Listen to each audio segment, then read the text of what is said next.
All right, all right. Third preseason game. We're going to get a good look at DTR, probably for about a half and maybe even a couple drives after the half.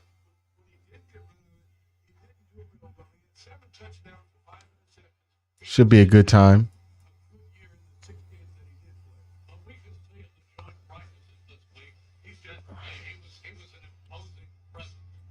Really something.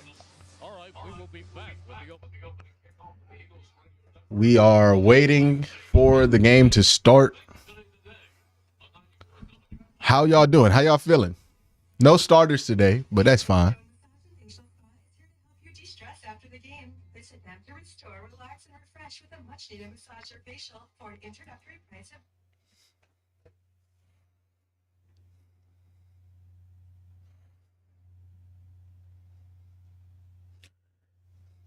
How many of y'all, where y'all watching the game? Because it's on NFL Network, News 5, and NFL Plus. Let me know where y'all watching the game from.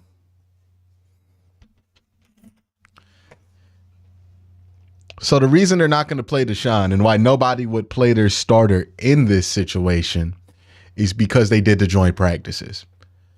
No team is going to start their starters after 2 joint practices. No team. Not a single one. So that's why Deshaun's not out there. That's why Jalen Hurts isn't out there. No starter. That's why you never see starters after.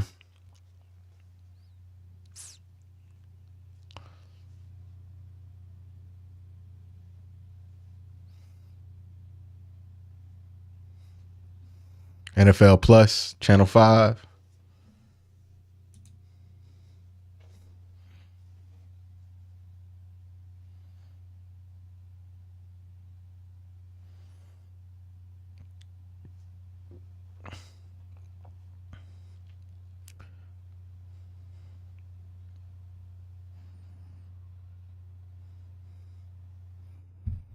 Salem, Ohio, Chippy practices too. Yeah, you just don't. It's not a good situation to practice with the team and then play your starters afterwards. You're just kind of asking for trouble there at that point.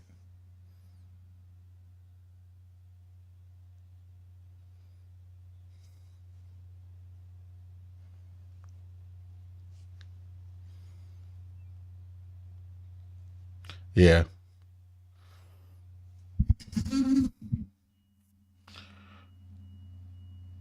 Wyatt Tight.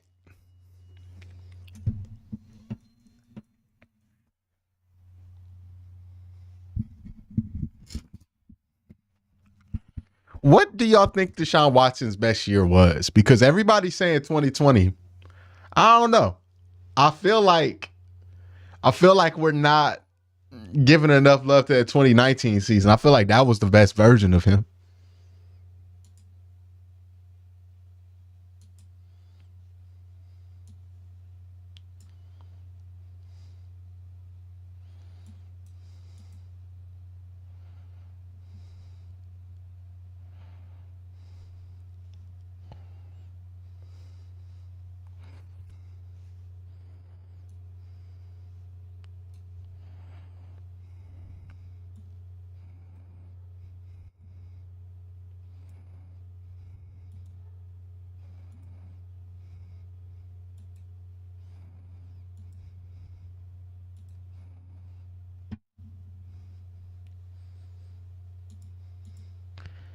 Well, they're wasting a lot of time before they get to kickoff on this damn NFL Network show. They're wasting a ton of time.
All right, let's get to the damn game, y'all. There we go.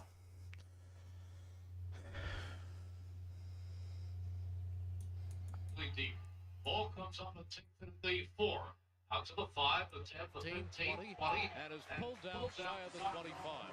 So a good job of special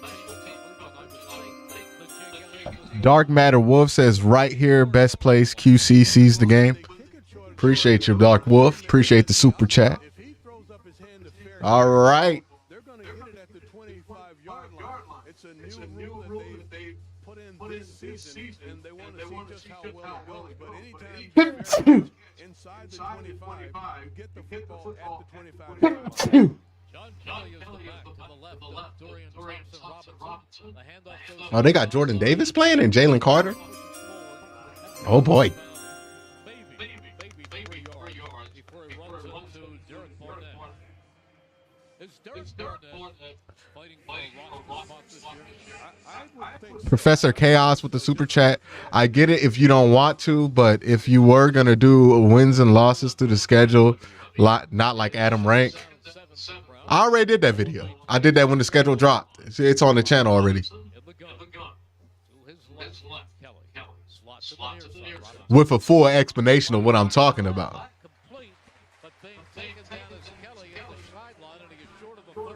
Another 3-yard pickup, which will put the Browns on a third down and 4. And that time it was Kayvon Wallace moving neatly to the right and making a short tackle. Yeah, Kayvon Wallace is playing with so much more confidence now. So they bring a blitz from the second. Zach gone now? And the quarterback here, Thompson Robinson, he knows he's got the to dump get the off football out of his hands quickly, but Kayvon all right, 3rd and 5. Wallace making that stop. David Bell goes in motion from right to left in the gun again.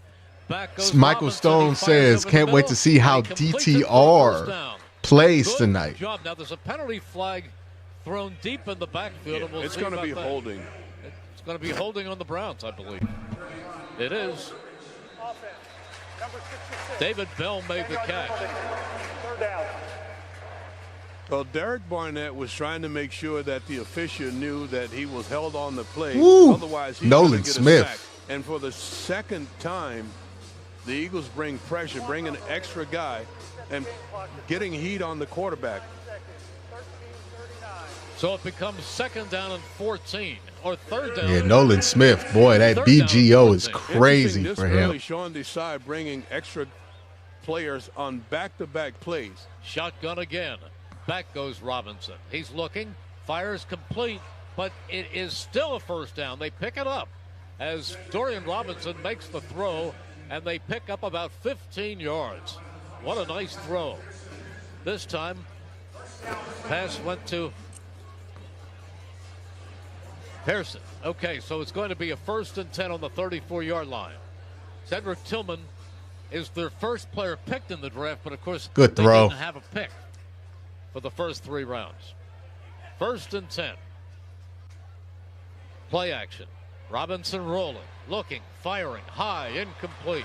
He was looking this time for David Bell down the right sideline. On the roll, he had him, but overthrew him as he was being chased by Nolan Smith, Eagles' first-round pick. And the safety valve on this I play. just This want to is see a the rookies three-level look good stretch today. route to That's the really all I outside. want.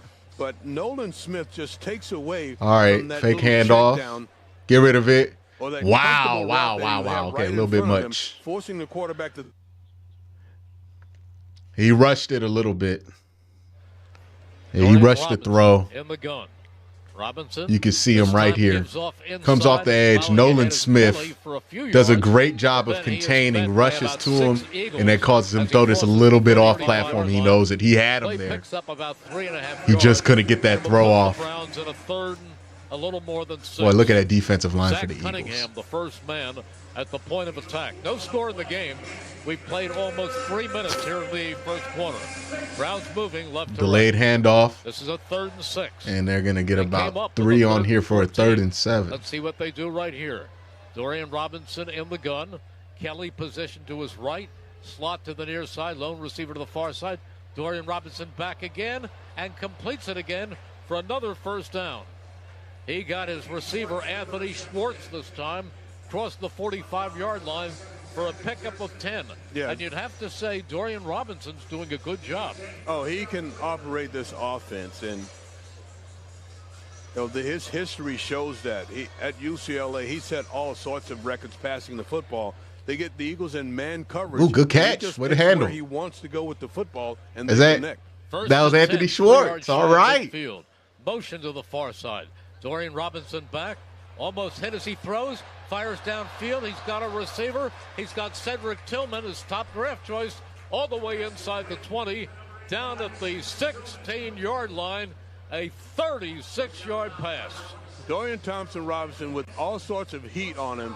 When he throws the football, he's got an eagle draped all around him, but he still maintains his poise, and he's able to get the ball down the field in an area. Wow, got him. Tillman. Taron Jackson was all over him, and he got it away. This drive's going well. Nice explosive drive here. Driving under center this time is Dorian Robinson. Beautiful throw here to get that over top, finish through contact DTR. And then Tillman with the double move here, stays skinny on the seam, and boom. Look at that. Look how he stacked that route, too. He beat his man, and then most importantly, he stacked back on where he was supposed to be. A lot of guys beat their guy and just kind of diagonal away from him. All right, red zone. Let's work some back pylon. The ball is coming into Eagles territory. It is 2nd down and 8. Again, under center is Dorian Robinson. Set deep, John Kelly. Wide receivers back. All right, 2nd and what, 7? End zone, incomplete. Hey, he got something on that. Yeah, come on. Cedric Tillman, and he ran out of room on the far sideline. And it's again man coverage. There's more rotational players playing for the Eagles than I would expect. And he sees Zach McPherson out there with their first pick, as you said, Cedric Tillman. They drafted Tillman in the 3rd round. They didn't have. All right, single high. They're in 3. You're going to have to back pylon here if you want it. A 2nd-round pick. But oh, okay, you attacked it. That's good. That's good. Really good. They gave That's up good. 3 first-round picks. And hey, rather miss trying to be aggressive in the preseason, especially. Shotgun. Robinson fires. Complete. Good block there by Jake. And I think he picks up a first. Wow, that's a hole. Come on, call that. Call that. He was tackled by Kobe Dean, but I think he picked it up. Let's see. Now, where they're spotting it, it's a little short. They're spotting it about a half. Oh, that was clear. Shut up. So it will bring up a 4th down and 1. All right, DTR, clean pocket, throws underneath. Bell, get that first down. Cream and onion. Choose the chips that's rooted in there you go. Philly. 4th down and 1. Robinson fakes, rolls. No, he got that. Turns upfield and slides down with a first down. He took a hit, and they're going to throw Yeah, the Kobe flag, and I Dean. think it's wrong. He had not gone down yet. He was starting to. He picked up the first down. He was hit before he was down. They're talking about it right now. There's a huddle with the officials, and they're trying to decide if this is a foul or not. I think it would be a bad call. Good to be cut. honest with you. Good cut. Ooh, late hit. To slide, but he had. There we go. Late hit. Get it on the 1. Mike, are you supposed to? Hey, this DTR thing. I don't think so. Yeah, flag much on that throw to the end zone. Mighty Mulatto for $2. Yeah, but he is Appreciate that. down. Yeah, that should have been a flag. All right, 1st and goal. From It's late. He's down in his slide, and then boom. Yeah. You look at it differently. Come on, man. Goal from the Come on. Preseason commentators are so biased sometimes. Do the Browns move or do the Eagles encroach? I think it was Ojimo. Looked like procedure on the Browns. Futures No. up infraction. You're right. Number 72. Half the distance to the goal. First down. Moro Ojomo. Eagles draft pick. Tag him. Ojomo has looked really good this summer as well. 1st and goal from just outside the 1. This time the handoff goes inside and thrown for a loss is Kelly by Kentarius. Ball's out. That's fumbled. Alexa, turn off his lights. Down there, and the Eagles are on it. fumble. Nakobe Dean just blew up this play. Nakobe Dean's in the backfield so quickly, and he gets a This is hand against on the starters football. on the He's Eagles, almost man. running by the running This is back, impressive. But he punches in, gets a hand on the football. The ball goes back the other way to the Eagles.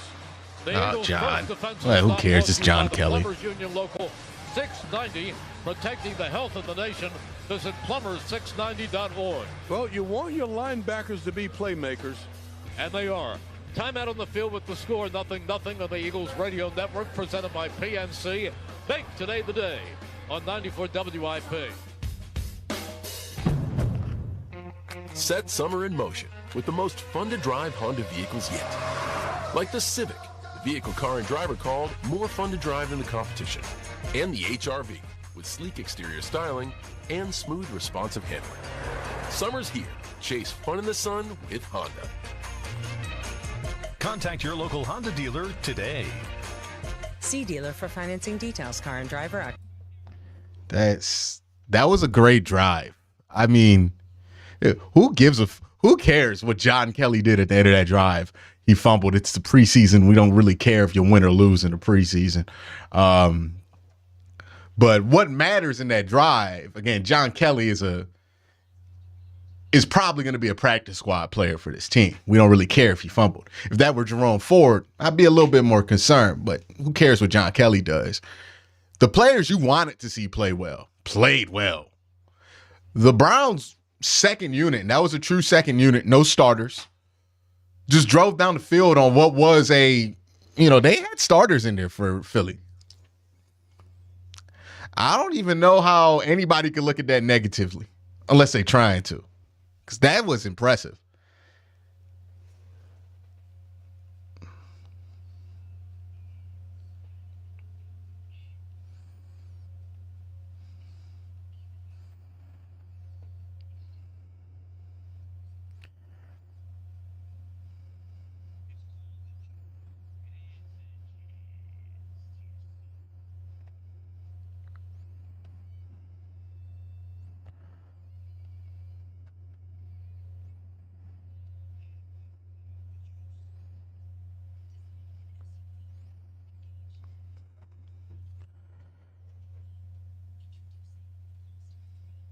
I mean, like what? I see some people complaining about what DeJuan Jones might have missed a block against Nolan Smith. Who cares? Like, they're going to go back and forth. That's what you want to see. DeJuan's not supposed to be dominating against French starters right now. Fourth stringer. Yeah, DeJuan misses the block there, and that's Nakobe Dean. That's a learning moment for DeJuan. And John Kelly fumbles.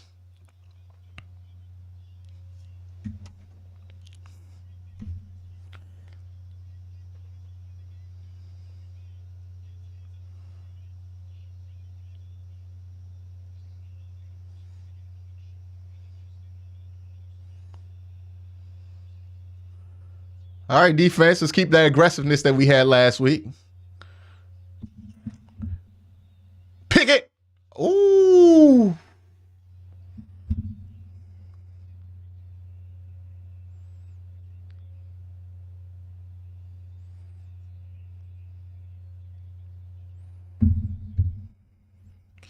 Mariota, the Browns killer.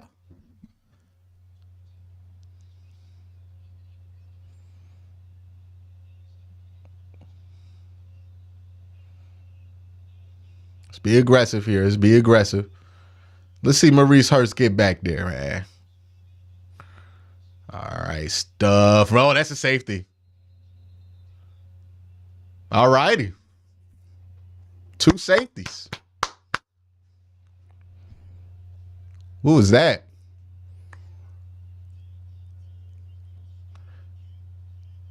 Great job by Diabite.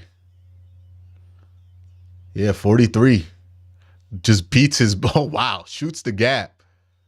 And then look how much better linebackers can play when they get clean lanes from their defensive tackles. Look at that clean lane he had to run through. Didn't have to swim a guard. Didn't have to worry about getting off a block. Just allowed to use his instincts.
Hey, we forgot about Nolan Smith, man. What an athlete he is. Sorry, something weird just happened I had to take care of. Yeah, I'm on the NFL Network feed on YouTube TV, so I'm just going to be behind a little bit.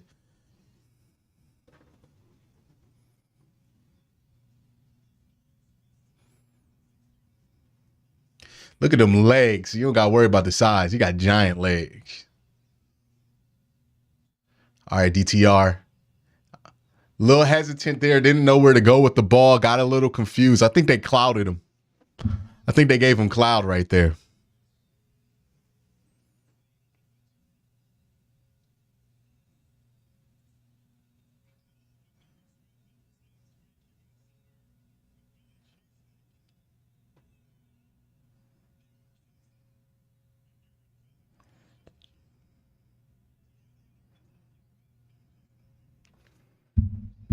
Back shoulder.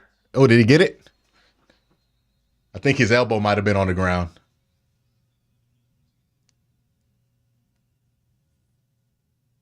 Yeah. Hey, good effort. Good effort there by Shorts. It wasn't going to count anyways.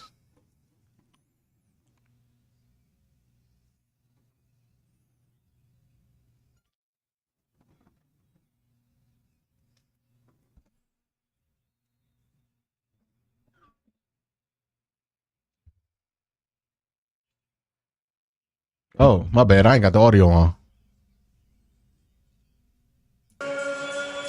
Yeah, you never know what they're thinking, what they're working on, what they want to see. It's football is so situational, and that's all they practice, different situations. Well, that one could use a replay. 3rd and 10. All right. You got 3rd and manageable here. Fires and it's incomplete. And tended over on the far Where you side at? for Where we at Schwartz. on the line? Well covered on the play by Zach McPherson. 3 and out. Sponsored by Modern Group, your authorized Generac industrial distributor in Eastern Pennsylvania and New Jersey, helping power your team to victory. Let Modern be your Generac distributor. Visit moderngroup.com. They've got Anthony Schwartz over there against That's Zach a bad McPherson throw. with all of that speed. Bad throw. In the punt for the Browns, Corey Borges. Yeah, that was too high for Here is Schwartz. the punt. It is taken by Zacchaeus at the 20, comes to the 25, and fights his way up to the 28. That was a high throw by DTR, I think. 2. Eagles coming to bat. Looked like what he tried to hit the numbers. I don't know. Maybe Schwartz. Nah, he wasn't late. The ball was where it was supposed to be. I just think he just threw it high. Got his feet off a little bit. Happens all the time it's grilling season, with guys so in fire the up that league. grill and enjoy Dietz and Watson's original. Let's get some good beef coverage fries here. and Come on, sausages tackle. topped There you with go. all We've your been favorite struggling all Dietz and year. Watson All condiments like preseason. stone ground mustard. How about smoky horseradish, garlic pickles, and many more. Dietz and Watson also has a line of gluten-free options. Find all your Dietz and Watson favorites this grilling season at your local deli and grocery store. Check out the full lineup at DietzandWatson.com. That's DietzandWatson.com. Hey, it's John Ritchie. If you're in the restaurant, hospitality, or casino business and your point of sale system isn't helping you sell more, earn more, or work less, you need to talk to my friends at PDQ Signature Systems. PDQ has everything you need for success, including enhanced mobile reporting, direct integration to delivery Overall, apps, not terrible. 24/7 customer service. I think and DTR so really much more. impressive Whether in you that have a single first drive. location restaurant or Second thousands of drive, he got locations, behind the Joe sticks. He Flynn looked and a his little team bit at out of PDQ rhythm can there. help. I Visit think he got clouded. He got a little PDQPOS.com. confused by what he saw. He looked more like a Premium rookie. Automobiles is proud to Came back serve with as a couple the nice halftime throws. sponsor of the Eagles Radio The Network. read on the Last last year play a was thrilling fine season, and we're to hoping Anthony recreate Schwartz. that He again just this year. didn't get his Experience the feet thrill right for yourself and in missed that it. new Ended up certified selling it pre-owned high a vehicle little you've had bit. your eye on. Piazza Premium Automobiles features all models from Land Rover, Jaguar, Porsche, Alfa Romeo.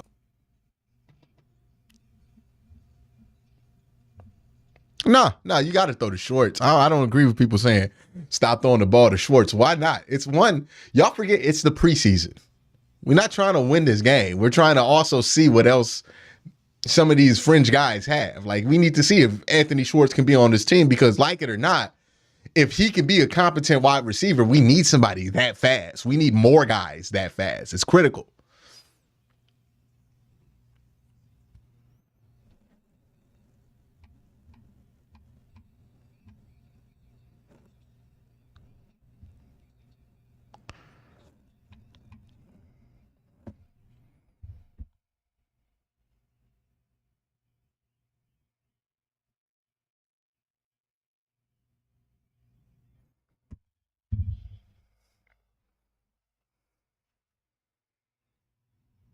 They've been doing a good job with Jordan Davis and Jalen Carter on the interior.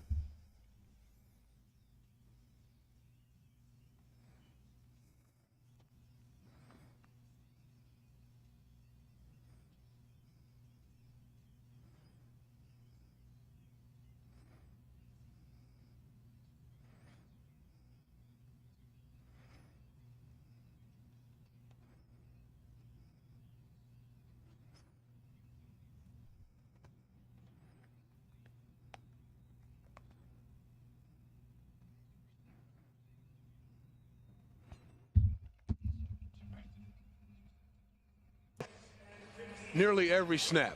2nd down and 15. Ball back at the 23-yard line. Greg Ward, he's out to the far side. He's always open. So Marcus. Good rush, Maurice Hurst. Slot to the near That's side. what you wanted to see. Mariota in the gun. Boy, oh boy, he looks like the guy who's going to make the fourth spot on that defensive tackle room. Let's look at what he does here. 73, one-on-one. Yeah, gets one-on-one here, stacks him, and drops him. And then athletic enough to get his hips around to find Mariota in the pocket. Stack, drop, great rep there by Maurice Hurst. One-on-one. One-on-one. Here we go.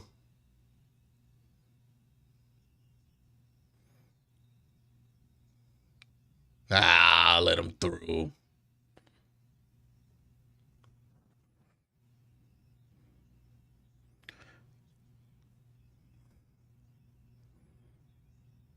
Yeah, Mike Ford. No, it's not Mike Ford. It's Cam Mitchell sent on a blitz. Mariota just saw the right play.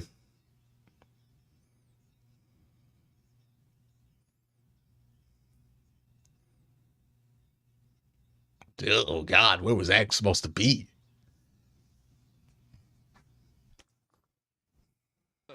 Short slant. He pulls it in and he picks up 13 yards. Love that, Greg. Yeah, really good job with the run fake to the inside. That run fake does enough to bring the linebacker up to create that void for Greg Ward. 1st and 10. Would love to see Isaiah McGuire get a pressure here. He here. it out to Ward, and Ward is down across the 40 free run. The 36. He gotta slow down. He ain't gonna stop necessarily. Pickup of a just. All right, 3rd down.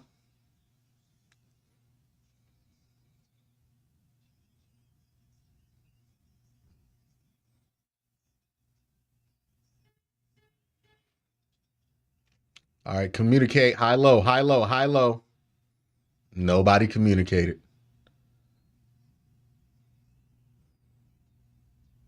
Damn, Greg Ward's still trying to make the league? That's the dude who used to play quarterback at Houston, right?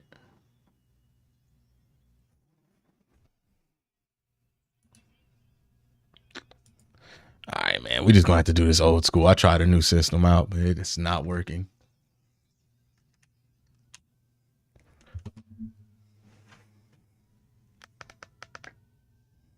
And grew between Jalen Hurts and those two receivers. And I gotta tell you, I said this last year during the preseason, watching him in training camp. AJ Brown is better than I thought he was. I thought he was a run after catch guy and an RPO guy. Cam Mitchell's now.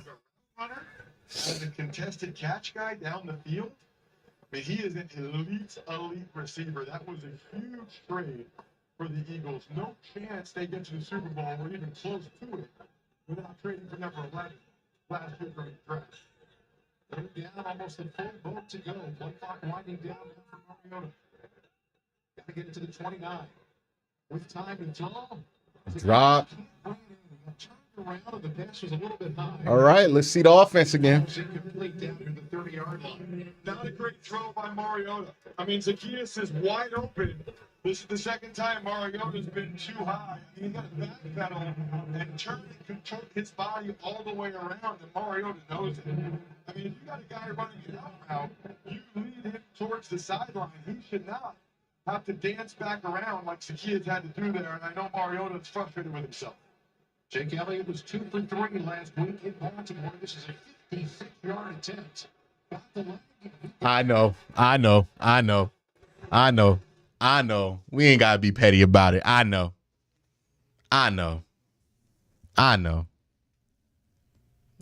I know. I know, Kate. I know. Yeah, Kate. I know, Kate. Yeah. I'm aware. Yes, Kate. Yeah, I know. We ain't got to say it. We ain't got to say it out loud. We ain't got to say it out loud, y'all. We don't got to say it out loud. We got leave that man Kate York. Look, I'm on a Kate York moratorium. I'm good. I'm leaving Kate York alone. I am leaving it alone. I'm on a moratorium, man. Y'all been up his ass, up Anthony Schwartz's ass so much. I'm just tired of Kate York. I can't do it no more. I'm on a moratorium. I can't do it.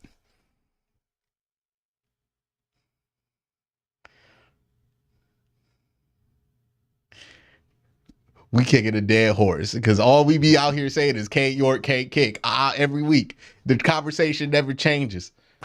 I don't know what else to say, man. Kate York good from about 28 feet. That's terrible.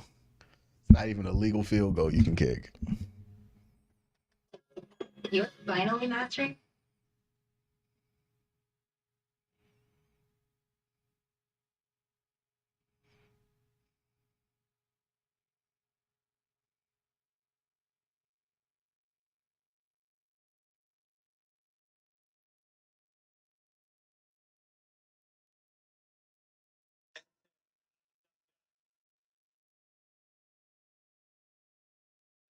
Jeez.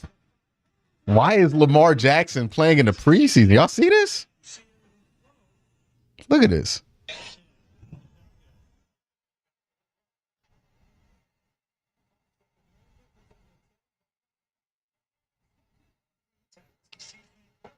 Shoof, shoof.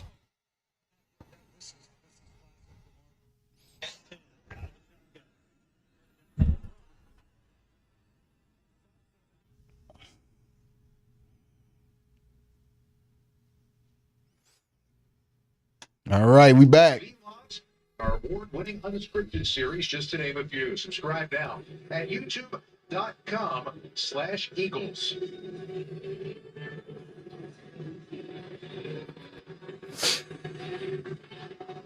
Conversation on the sideline, and Jalen Hurts, who is all about getting better, not just play by play, but it seems moment by moment. I failed again yesterday, Scott. I'm now 0 for 4 trying to get Jalen Hurts to smile or laugh. The most serious 25-year-old man in the world, and I think he gets the results to show it works. Hassan Hall returning the kick. Oh, good crease. Good crease. Stay up. Stay up. Good return, but a late flag comes in. Goddamn. And return down to the 31-yard line. Looks like it's coming back.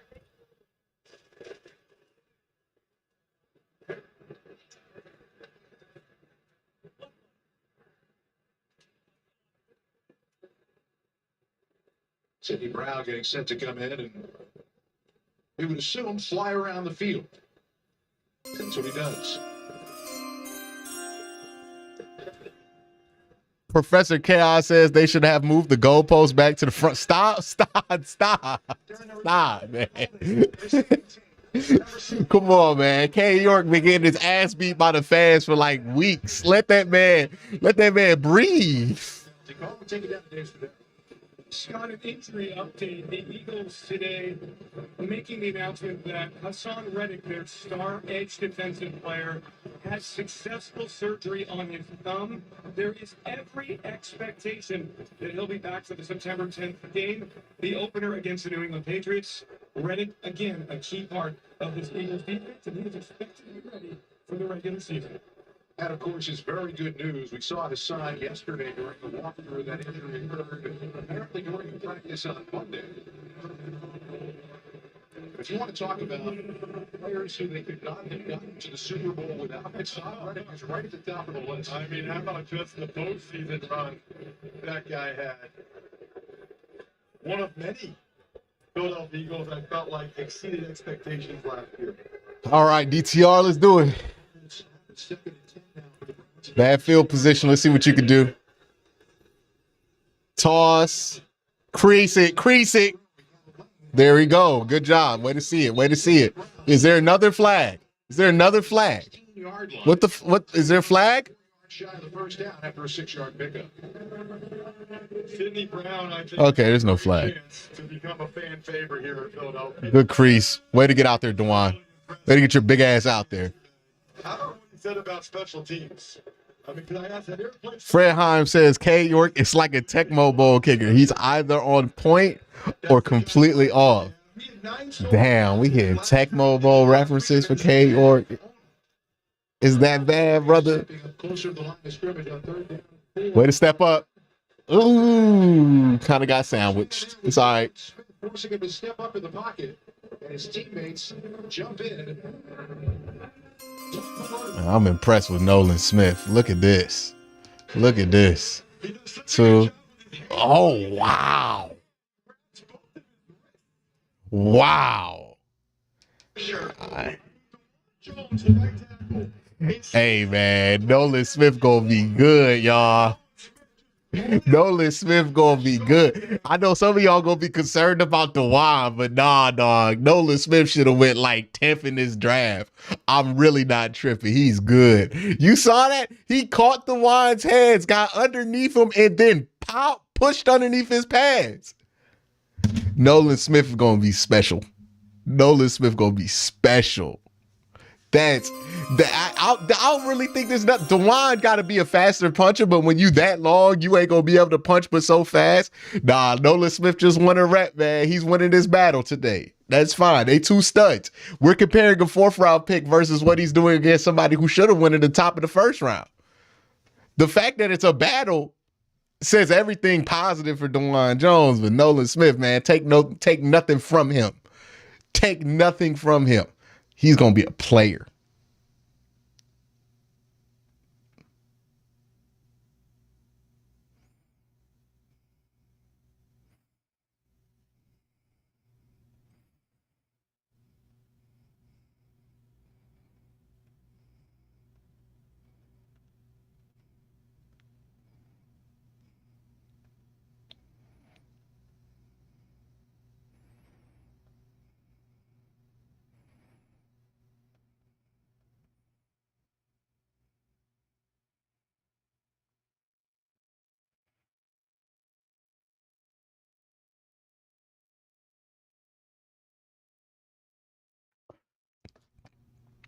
Yeah, man. Look, we can freak out about, like, again, Dewan's not playing this year. Jack Conklin is. So Dewan's going to have time to learn and adjust there. Nolan Smith, though, that's a different test for him. That's a different test. And if Dewan's not ready for that test, it's okay. You don't got to freak out. We don't got to reevaluate somebody's entire stock after every play. We can take everything into account. He looked good against some 1st-round picks against the Jets. Nolan Smith is getting the better of him right now. That's fine. That's fine. That's going to happen. Hell, Joe Thomas got taken advantage of by some guys. Jason Worlds used to beat up on Mitchell Schwartz. That don't mean Mitchell Schwartz is a bum. Y'all can't take every single play as a rewriting of if this player is good or not. Y'all got to chill out with that. AAA.com/Eagles. Man. Great news here away at the timeout as Olamide Zaccheaus is leaving the field completely under his own power. Not sure how much he was going to play tonight, and certainly not sure of the nature of what that means, but he's being walked into the locker room. Well, what I really don't like about that is Quez Watkins and Britton Covey are both out with hamstring pulls. That's the Eagles' top 3 slot wide receivers. Then you end up getting more reps for the other guys. From the 33, they set up the screen and it gets hit. And falls incomplete. The setup was good in terms of being able to get the defenders coming after the quarterback, and Mariota couldn't get it over the top of that hand.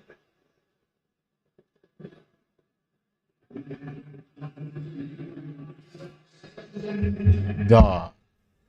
Joined us late, of course. All the starters got a lot of reps in. All right, let's see. And Tuesday against a very stout Cleveland Browns. We getting too high, man. Yeah, it look like this look like middle open. Middle open. It's coming quick if it gets out. Yep. Well, that's what happens when you go middle open.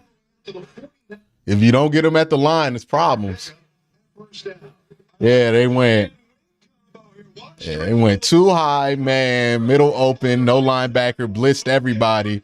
And that's what happens sometimes. If you don't get them at the line of scrimmage, you're going to have to be chasing a little bit. Is that Shelby Harris out there? That's probably his best run yet. Mariota hit as he throws. Jesus, Mariota, where's this? What are you doing? As it falls incomplete. But you take a look at what Rashad Penny brings to this team in terms of the running back room, Ross. And we know that Kenneth Gainwell, we know that DeAndre Swift are guys with an NFL pedigree. You don't get much more of a pedigree than Rashad Penny's got. He's got to be able to stay healthy, but when he does, he is almost an elite runner in the National Football League. Well, look, I mean, they've got 4 guys that they really feel like they can win with, right? Boston Scott. All right, they're in what? Gainwell. They're in base right now. Too high. Swift and Penny, I think, represent a big... No pressure. Seamed, and he just missed it. Oh, my God. He just missed the throw. And it goes straight into Ronnie Hickman, who... Did he get it? His own 30-yard line. Yeah. He just threw it to Hickman. I mean, oh, my gosh. High again. It was a major topic of conversation this week in Philadelphia. Wow, that's a Baker Mayfield interception. Which I didn't really understand. But the way Mariota has performed so far tonight, he's certainly not going to quiet some of those folks that are concerned about it. I think did a good job of holding that in, and as we saw, controlling the ball. And remember, since it's an interception, that's not something anybody would challenge. That's an automatic review in the booth. They're waiting, and they're holding this play to see whether or not they want to take a second look at it. They gave him the thumbs up. It is an interception for Cleveland. Wow. That was an awful throw. Those Mariota looks it over on the sideline. Another turn for Dorian Thompson-Robinson. The rookie out of UCLA going play action on first down, setting up a screen. Oh, it's not there. Great job of staying with it. That completed pass is going to result in a loss of yardage. Man, I'm so happy for Christian Ellis. Watch him on this play. He's way outside. Morrow does a good job reading it. Morrow slows it down, and then Ellis gets in on it. I mean, Ellis is an unbelievable story. He was playing in the fourth quarter of preseason games last year. Practice squad guy till halfway through the year. They bump him up to the roster. He almost immediately becomes the best special teams guy, and then he has earned the right to maybe even start or at least get playing time this offseason. That's a good catch in traffic made by Austin Watkins Jr. That's going to leave him a couple of yards shy of a first down. Man, these Browns receivers aren't messing around. Watkins Jr. from UAB, that's about the third or fourth contested catch that the Browns have made. I'll also say this, Scott. This Dorian Thompson-Robinson kid's the real deal. I mean, the throws have been there, the balls have been there. This is now he looks like a real pro. Oh, get up. Good block, D. Get out of bounds. Just get out of bounds, D. There we go. Good block. Way to get out there. Be patient. There's a flag? Are you kidding me? I think it was Morrow who knifed in there 41. What happened? Where'd the flag come out? He did a nice job beating Hudson across the face. Wasn't able to finish. Teron Jackson should have been there. Where'd the flag come out? To help clean up right there. 75 overshoots a little bit. Heck of a spin move, though, by the way, by Phelps. Personal foul. Illegal blindside block. Offense. Number 17. On the quarterback? Good play. On the quarterback? What? Nah, let me see that bullshit. Let me see. That's a blindside black. Are you serious? Are we serious about that, yo? Are we serious? Is that serious? Is that a serious call right now? That's not illegal. What are you talking about? That's right there. He hit him on the numbers. What are we talking about? Somebody explain what a blindside block is. I don't think I've ever heard an illegal blindside. Watch the second one here. But he wants more. Oh, it's the second one. Okay, DTR, chill out. It's the second one. Okay. Thompson Robinson. What's that man on? What is he thinking? All right, DTR, chill out, bro. Chill out. That was too much. Ain't no way. Ain't no way that boy went back. I just assume he a quarterback. You get the one block and you leave it alone and you move on. Nah, man. He went and got the one block.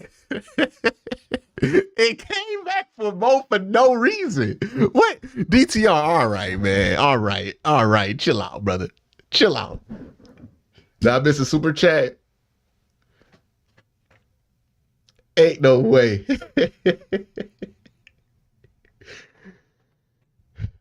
CTG Cement with the super chat says Hickman has a nose for the ball, needs to make the cut. He has good speed. I wouldn't be shocked if he made, I don't know. He got 3 interceptions in the preseason. He might not be able to be saved on the practice squad. But I mean, he might have some use in special teams too because he's so fast.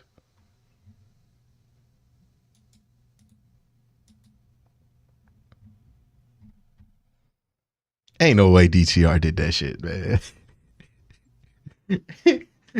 Why? That's the DTR, dog. Hey, he makes like we used to talk about how hard Josh Dobbs used to work in the preseason. DTR makes Josh Dobbs look lazy in comparison. That's crazy.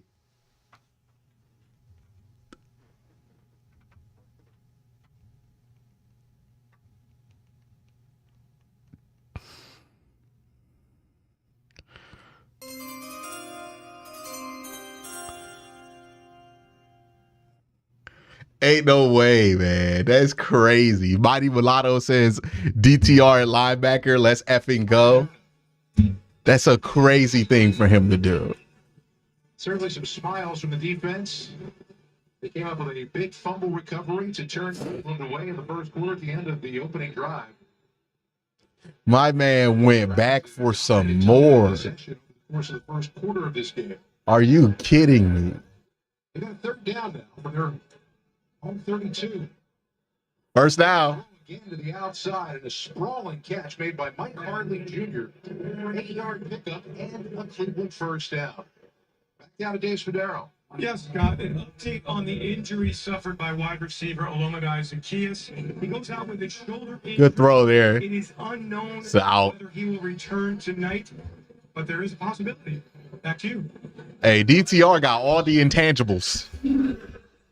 Certainly surprised me because I don't even know if he'd be in the game anymore, even if he was healthy. That was my point as he was leaving. We weren't sure how long he was going to play tonight. First down from the 39. Come on, Schwartz, get the corner. Oh my God, Nolan Smith just tracked him down. Horse collar. He had a flag down on the play, but he let it be a horse collar. It's not really a horse collar because I don't think he brought him down. I think they might pick that up. Really let him go to the Eagles at 30. Watch number 3. Look, and he just tracks down Anthony Schwartz. Look, he just tracks him down. And then that's not a horse collar. I don't care what they call it. It's not a horse. Yeah. Yeah, he didn't bring him down by the horse collar. Oh my God, Nolan Smith is incredible. Kind of grimacing a little bit as he was on the field. No penalty on the play, and now Nolan's coming back off. Dog. Watch the right hand there. And he doesn't take him down by the jersey. He then wraps him up. That's a nice job by Nolan Smith. He removed his hand from the nameplate and was able to take him down without. If he pulled him down by that nameplate, it would have been a horse collar. That's a heads-up play by a very smart guy who got his mathematics degree from Georgia. Dog. More movement along the line, and the Eagles jumping off where they draw. Yeah, Nolan Smith is insane. He should not play for the rest of his games. The Eagles have him, dog, as a rotational player.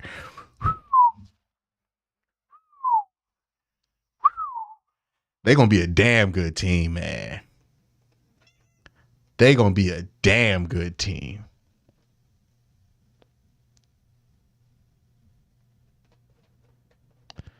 All right, Sam, you're going to have to put on timeout for that, bro.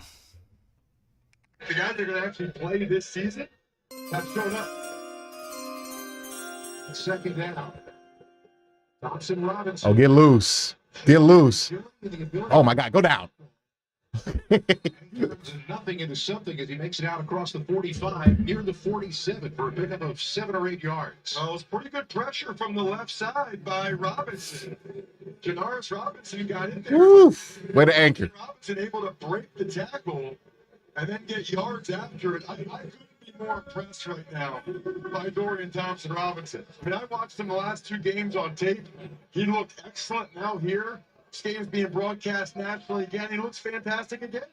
And for 1,800 yards and 28 touchdowns in college.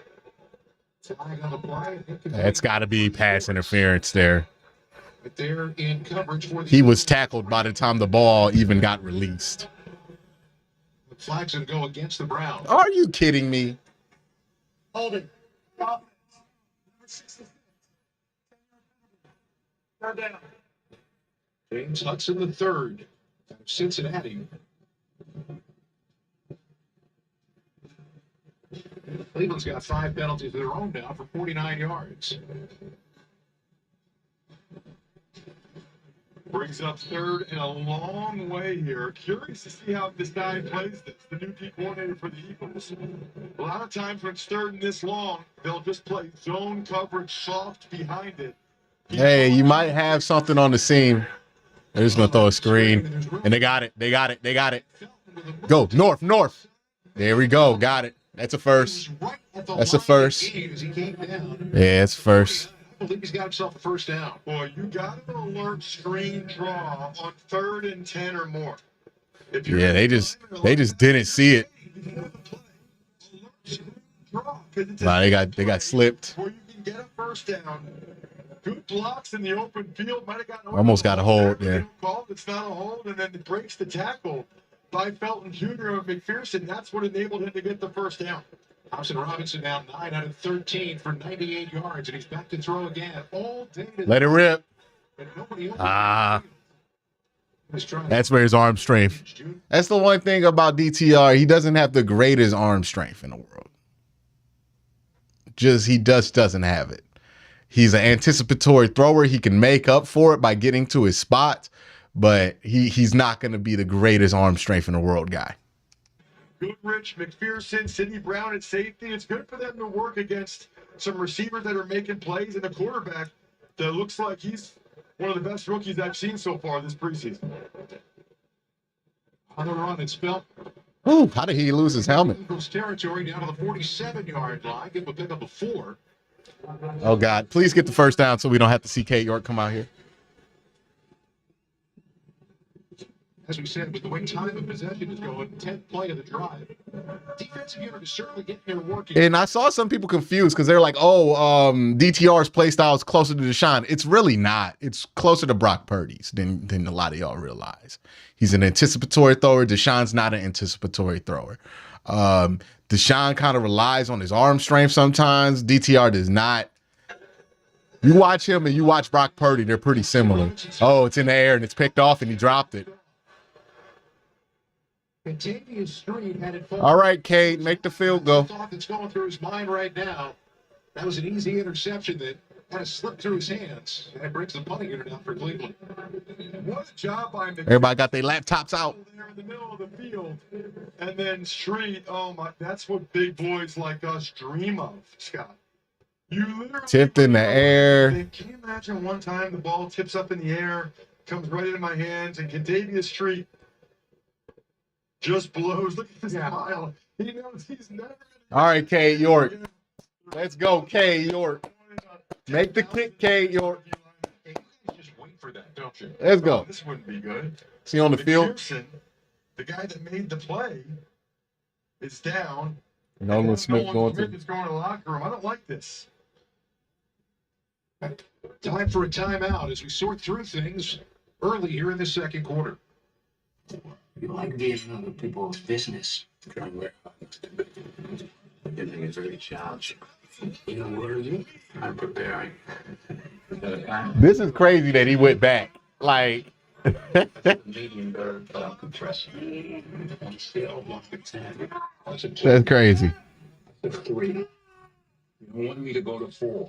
The equalizer 3. They're just getting started. Me too. We can do September 1st. We did hard. No matter where you're headed, with the right few, the right co-captains, and stunning American design and craftsmanship, you might not care if you ever get back. Experience loyalty like never before with Wagoneer Client Services. Worry-free maintenance, dedicated customer support, and exclusive VIP service. Yeah, I know, right? K. York getting time to think. I'm nervous about this, bro.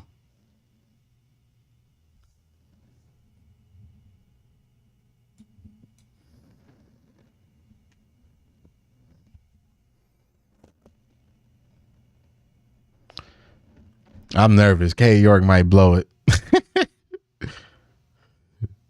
We'll see what he does. Kevin says, I'm going to make it to the NFL. I hope you do. Give me sideline access when you get to the NFL.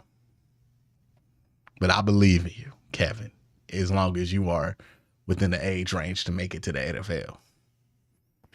Now, if you're 40 or something, I can't tell you going to make it to the NFL. That's just never happened. I can't give you that one. But, you know what I mean? Why not let K. York kick it, man? Wait, what's he going to do? Miss it? Ooh, he been missing all the kicks. Why not? Jack McPherson walked off the field. Saw. Right leg as he left the field. And as we told you, Nolan Smith walked off to the locker room. McPherson's going to take a cart that way.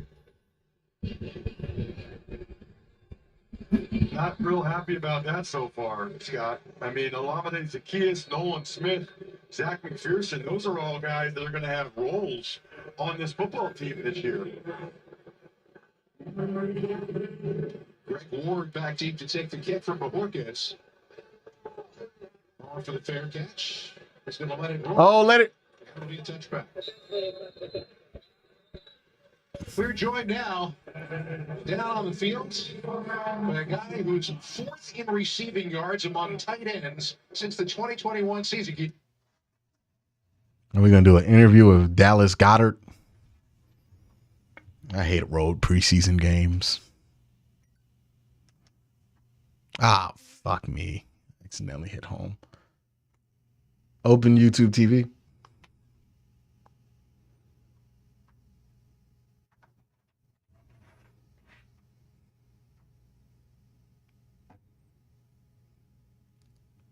Wait, that's the only thing K. York has had a highlight in his entire career is kicking a 60-something yard field goal. Every other field goal he's tried to kick has been either a disappointment or something. Like, what are you talking about? I want to see him do the one damn thing he can do. Big things this year. For us, it starts every day in practice, and that's where we're at. We're doing a good job. That's the only reason we pushing through all this bullshit with K, because he can make a 65-yard field goal. Why not let him kick it? Put all the pieces together to be as good as we can be. Right? That's the only reason the team's sitting through it. Getting the catch, maybe your good luck. What have you seen from Calcaterra in camp this year since he's been healthy, unlike last year? Yeah, he's been doing a good job. He's been trying to find his niche in the offense, and he's been doing a good job running around. He'll be taking the backfield again. We love to see his tight end, so I'm really excited for him to just keep growing. You know, that year 2 jump is usually pretty big, and first time having the training camp to go at. So I'm looking forward to watching him do things like he just did right there. Dallas, I say it all the time about you, in my opinion, being underrated, underappreciated. I mean, some of the stats that you have, 10.6 yards per target the last couple of years, that's the best in the NFL. Anybody, Dallas, Cooper Kupp, Justin Jefferson, Jamar Chase, anybody. Yeah, when they talk about the top tight ends, it seems like it's Andrews, it's Kittle, it's Kelsey. Does that bother you that you don't seem to get as much national attention as I think you deserve? It motivates me, puts a little chip on my shoulder. You know, I want to keep striving for greatness, so puts a little chip on my shoulder. Hate when they do an interview, bro. Extremely good tight ends. Hopefully I can be talked with them in that category, but just keep putting in the work. You know, if we keep winning, everything will play itself out. So that's what we care about the most around here. Dallas, you and I talked about this in a radio interview during the playoffs. The fact that there are so many weapons with regard to this team, and Jalen Hurts is a weapon all by himself. Did it change the way you approach things last year to know that you were going to have to wait for those opportunities to come your way? No, not really. You know, I have a mindset. It's going back to 3rd and 10 now. My one-on-one opportunity every play, and that's what I pride myself in, just going out there and beating the person across from me. And if the ball comes my way, I pride myself in making that play. That's what I try to do. But it's so much fun playing with these guys. Our whole line's incredible. Like you said, Jalen's a weapon. You know what's funny? I honestly think like K. York probably does a better job making the long field goals than he does like the extra points and stuff. Probably because when he kicks the super, like the 60-yard field goals. Hold on. Have great plays. Well, in Dallas, the thing I love about you is you actually block. Good breakup. Good breakup by McAllister. But like, I think he just focuses on kicking a good ball when he's kicking the long ones. But when he's kicking, the thing with K. York is he thinks too much. He's trying to do too much. He's trying to calculate too much. He just needs to worry about getting his foot, mid-foot on the ball and just striking a good strike. That's all he needs to do. But he's trying to calculate the wind tunnel velocity and all this other bullshit, and it don't help him none. Like when he missed that long field goal because it got blocked, because he decided he wanted to kick it from 15 instead of 10, dog, just kick the ball. You're talented. Just kick it. Trust your talent instead of trying to do all this extra shit. Unicycles there is in the game. Just, you know what I mean? It's like golf, right? When you try to think about everything, you're going to be a shit golfer because ultimately it comes down to how good is your swing and how clean you can hit the ball, right? That'll dictate where everything goes. Aim and just smack it. Just hit a good ball. And that's what Cade, he thinks too much. He tries to do too much shit in here. He's trying to put too much secret sauce on these damn kicks. Just kick the goddamn ball, man.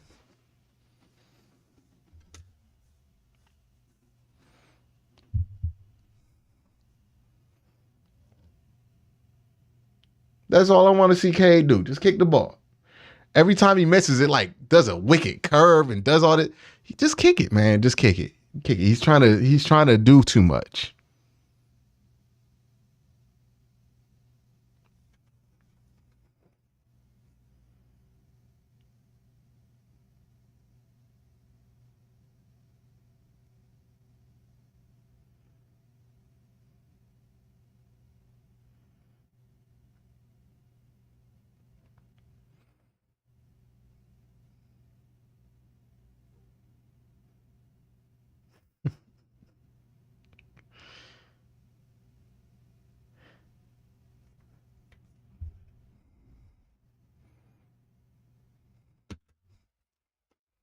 Tillman done for the night. That makes sense.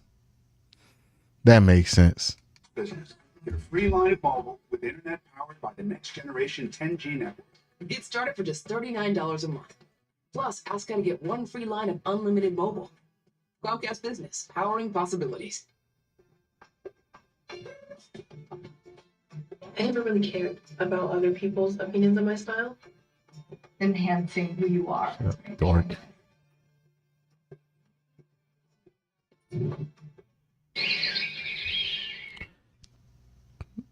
Ted Cass says what?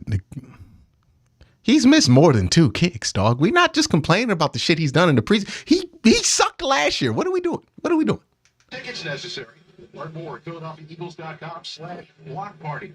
How do you think the rollout of the Kelly Green has gone so far, Ross? I mean, everybody wears it. Even the spots has gone. I mean, guys, by the way, it's not just going well. It is the best alternate jersey sale in the history of the NFL. You look around the stadium, everybody's wearing Kelly Green. I've got my AJ Brown because I thought that I could be a receiver in the NFL when I was a kid. Any chance of that? You see me in action. Certainly last weekend. Yeah, crickets. Sorry, Spuds. But it's a sweet jersey. Eagles fans are loving it. The block party will be awesome. Cheerleaders, players, alumni. I'll be hosting it in the Fairmount section of the city. Come on out and have a great time. Sounds like an awful lot of fun. That is August the 31st. And there's no admission fee to be paid. It really is unbelievable how. All right, 2nd and 8 here. Looking around the stadium, it feels like it's almost 50% of the people are wearing the Kelly Green stuff. The number we saw last week in Baltimore was insane. 2nd down. Thompson Robinson firing to the outside. That's going to be 1st down yardage for Watkins. Yeah, that came out of DTR's hand weird. I think Watkins did a great job adjusting to it, though.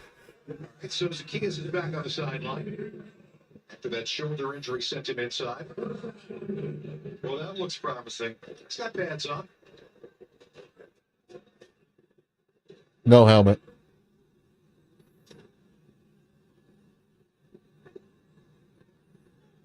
Cleveland, by the Eagles' own admission, kind of dominated the workouts on Monday. And then the Eagles came roaring back on. Get rid of it. Good ball. Good ball. Way to stay tall in that pocket. Is Austin Watkins Jr. Where are we in terms of the linebacker situation for this team right now, Russ? Well, Damn, they still got Hassan Reddick. Defensive coordinator yesterday. Good Lord. Is a little bit ahead of the rest of the guys, certainly mentally. So it feels like Dean has the inside track on. That's nasty.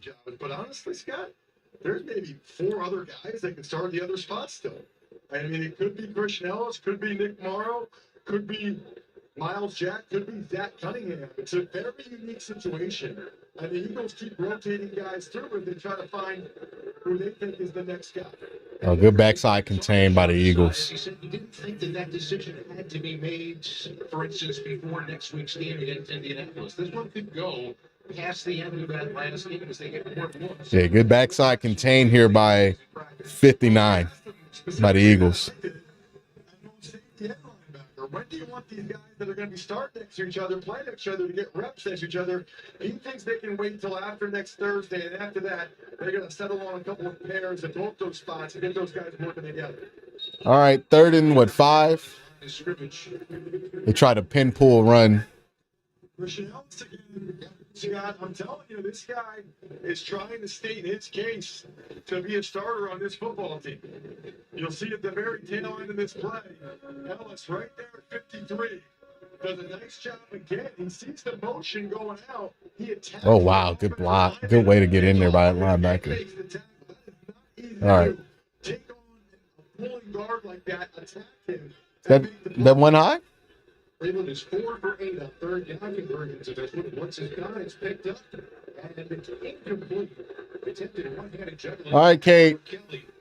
Once again, take a look at who's there in coverage. Christian Ellis again watching. He's going to be in man-to-man coverage here on the running back. He gets close to distance. I love that by Ellis. You don't want to give the running back a lot of space.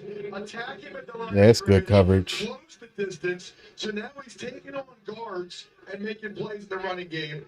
All right, Kate, how long? This is a sub 40-yard field goal. He is emphatically. This is the shit I care about, man.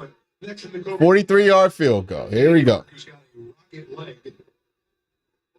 He shows a rookie last year with a 43-yard field goal attempt for the lead. There we go, Kate. There we go. That's the shit I care about. That's the shit. Just make the basic shit. Just kick a good ball and make the basic shit, man. That's it.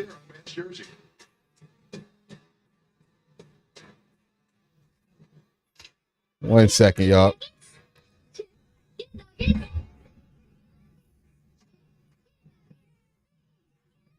Chicken nuggets. You like to turn on studio light?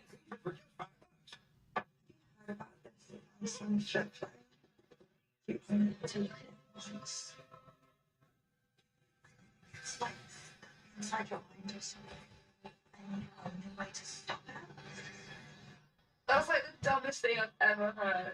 Has anyone ever switched?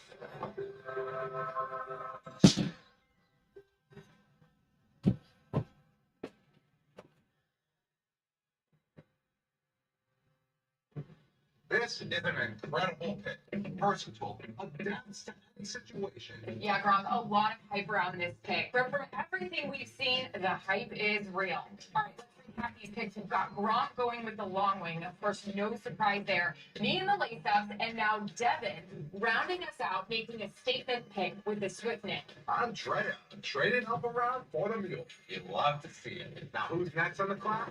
Wolf and Shepherd, potential with every pick. The preseason goes on. 2 to 7 live games on NFL Network. A whole new era. And looking class, looking to show out.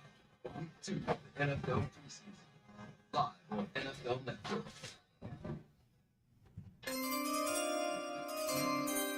It's one of the biggest entertainment and sporting events in the world. It's WrestleMania. And WrestleMania 40 is coming to Lincoln Financial Field April 6th and 7th in 2024. Tickets go on sale tomorrow at 10. WrestleMania. You getting the Eagles production?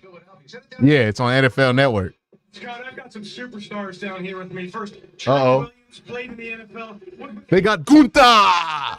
That Gunther. Superstar here. And NFL versus wrestling. How serious is the athletic ability? And reporting to you live, the greatest entertainer alive, Trick Willie has finally arrived. That's right, Trick Willie is back in South Philly, and we're here to talk about WrestleMania. We got tickets coming out tomorrow. Who the fuck is Trick Willie? Believe that. Come to your boys. Out of the way now. All right, now we go to Grayson, who is here. Grayson Was that Grayson Waller? We're broadcasting live in Australia. Say hi to all your mates. It's Gunther. Last days, I don't think it's not for some shoeies to be done, yeah? Whatever you say, that's true. All right, you've been in Philly for a few days here. What do you think it's going to be like in this stadium with all of these crazy fans? How wild Philly fans are, right? But you can only imagine how wild they're going to be at WrestleMania when we flood this place. I think it's us out of tomorrow. Get out of my way. And then we've got Gunther here, who is the title holder, and in a few weeks we'll pass. My man don't even know that's an Intercontinental Championship. Do it. Ladies and gentlemen, right? Like, tell me about your success and how you have been so great in the ring. That's exactly right. I gotta correct you a little bit. This is the Intercontinental Heavyweight Championship. Okay.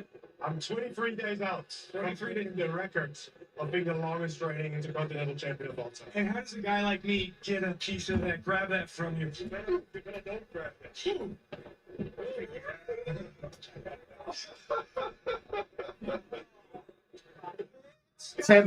How much money would y'all spend to see Gunther chop that dude? Did he chop him? Did he chop him? They're calling him out for a flop. That's tough stuff.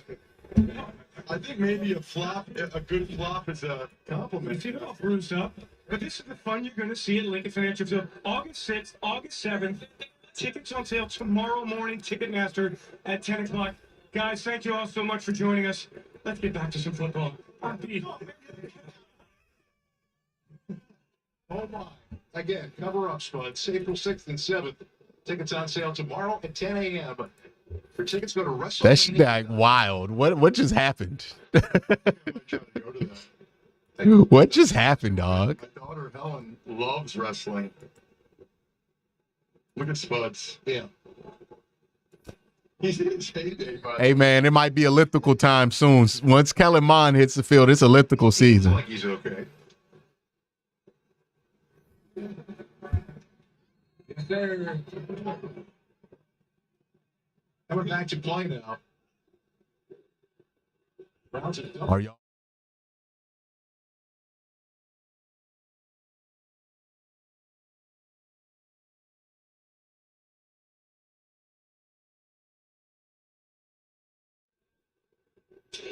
A lot of third-string guys are now in for the Eagles. They've taken out some of the guys with more experience, like a Calcaterra at certain positions. They've moved Steen from left tackle over to right guard. Interesting to still see Mariota out there with this group.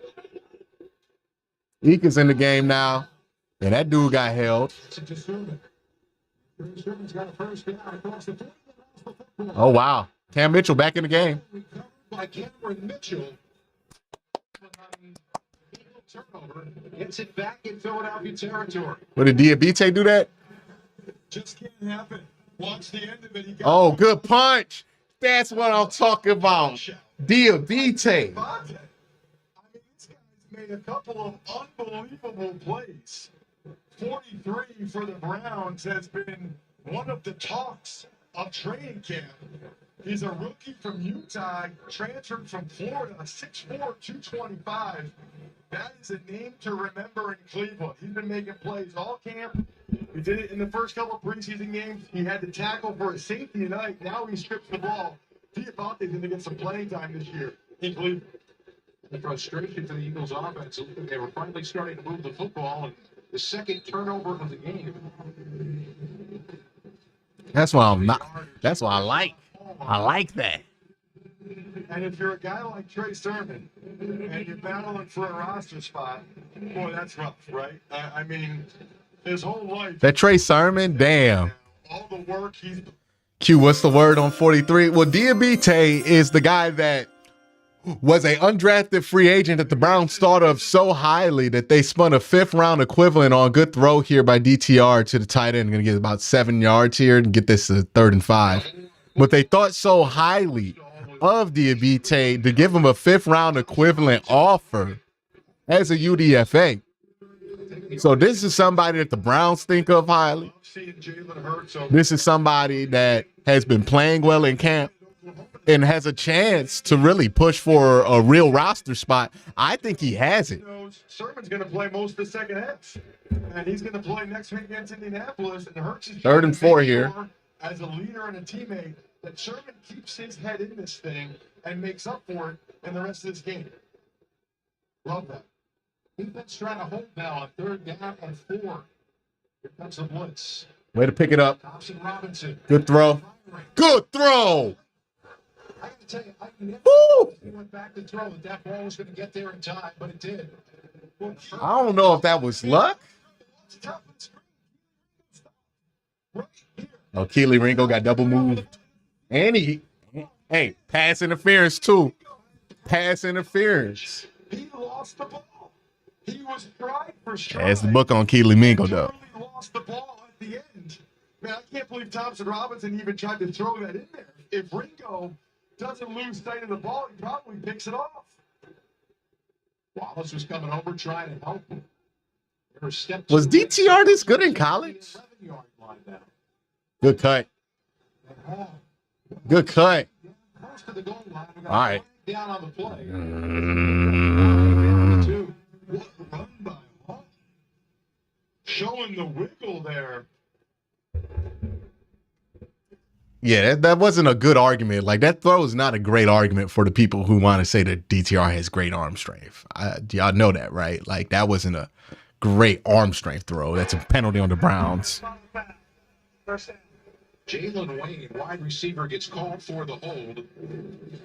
The 6th penalty of the night for the Browns. Trey Sermon hoping for his opportunity to get back out there and make up for that most recent mistake that's got Cleveland knocking on the door. They back up now with the holding call to the 19. 1st and 19, though. So it's 1st and goal? Yeah, it's 1st and goal. So it's 1st down.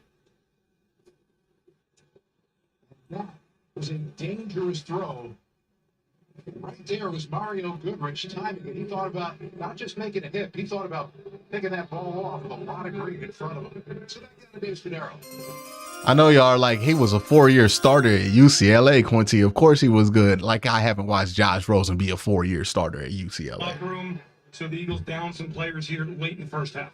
All right. Sneakerhead says Watkins' comp is Antonio Brown. All right, buddy. All right, we got to tone it down just a little bit. 2nd down. Let it rip. Too hard. Way too hard. The changeup would have worked for Hassan Hall, and it brings up 3rd down. One thing you don't want to see in these games, Ross, especially when you've got your work in during the course of the week with your regulars, is the injuries that Knicks and the Eagles have gotten here tonight.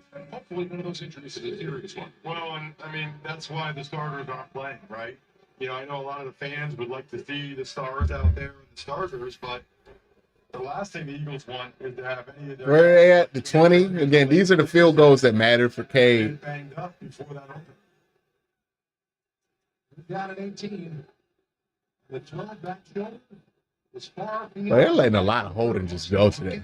Uncatchable balls. Here comes Cleveland Browns field goal. All right, Kate. Again at the 2:32 mark here in the second quarter. All right, Kate. What, this is a 42-yarder? I think every Browns fan holds their breath every time Cade York comes out here. They drafted him pretty high and hasn't been great so far in camp this year in the preseason games. They need that guy to have confidence and to use that big leg to get points on the board. He came out flying 37. at the beginning of his rookie season, and then These are the ones you got to make. consistency was a problem. This one from 30. Good hold. All right, that's good. The knuckle ball, but he got it through. There you go. Extends These are the ones you got to make. to 5. Those are the ones he has to make, right? Those extra points. Unfortunately, we can't get in the damn end zone, so we ain't seeing no extra points. But those are extra points. If he makes those, I ain't tripping.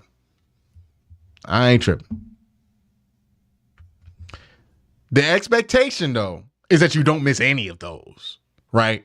You can, and then what you got to be, 90% from 45 to 50? And then from plus 50, you probably want like 75, 80%. And then after that, it's a wash. Nobody care what you do for 60. Well, listen, if you're Marcus Mariota, you know you haven't had a good night, but you have an opportunity here. And if he's able to take the Eagles down for a touchdown, he'll feel a heck of a lot better than he does right now about how he's performed. And this is an opportunity for him to maybe use his legs a little bit. You know, last week against Baltimore, he ran around a little bit. I think that settles him down. When he just is a pure pocket passer, that is not his strength. Well, as we said, he's going to get a chance to run the 2-minute offense. They've got the 2-minute warning and all 3 timeouts. 6 minutes and 47 seconds time of possession for the Eagles. They just really haven't had a chance to get their offensive players a whole lot of snaps tonight. Diabite. Again. Guess who? After a 17-yard kick return. Rashad Penny. Intriguing guy for what this team Put some damn socks on. That's what he is, right? The one cut downhill, get right down the hash. But I was impressed with his patience on Saturday night against Baltimore. Watch him let the blocks settle in front of him before he then gets upfield and gets another 10-yard run. Man, I'm excited to see what he can do if he stays healthy behind arguably the best offensive line in football. 2 years ago, he led the NFL 6.3 yards per carry. There's a completed pass to Ward. You got a late flag that comes in after that completion that would be good for a first down up to the 35. What happened? Illegal contact. Defense. Number 29. First down. Howard Mitchell, the rookie from Northwestern, called for the penalty. These will take the yardage and the first down. They've been few and far between in their limited attempts offensively here in this first half. A lot of times the Eagles will try to draw the other team off sides right here before the 2-minute warning. They'll fake the snap. They got it off. Wow. They did right before the 2-minute warning. Mariota maneuvers pocket, has a man. Woo!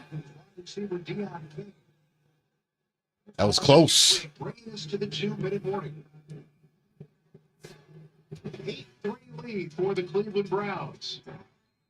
Meanwhile, Padero probably 0-1 on the night against the greatest champion in WWE history.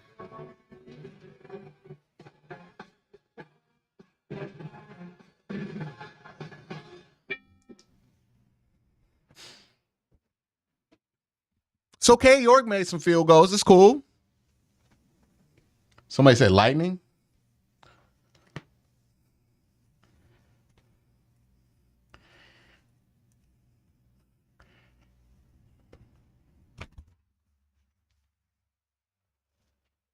Tornado? Okay, is this the guy from last week?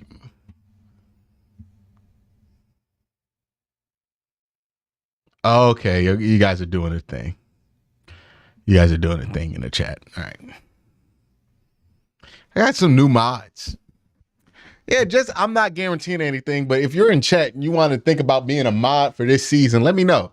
Might have to do preseason tryouts. You know what I mean? Like, who gonna make the squad? Who gonna make the mod squad?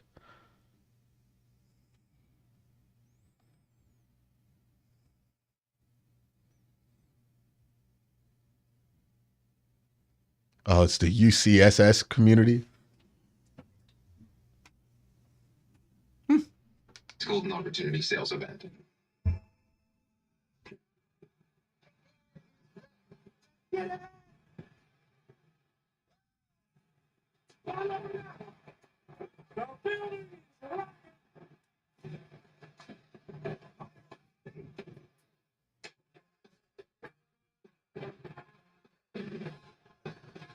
Let's say you're an Eagle nesting in a land of giants.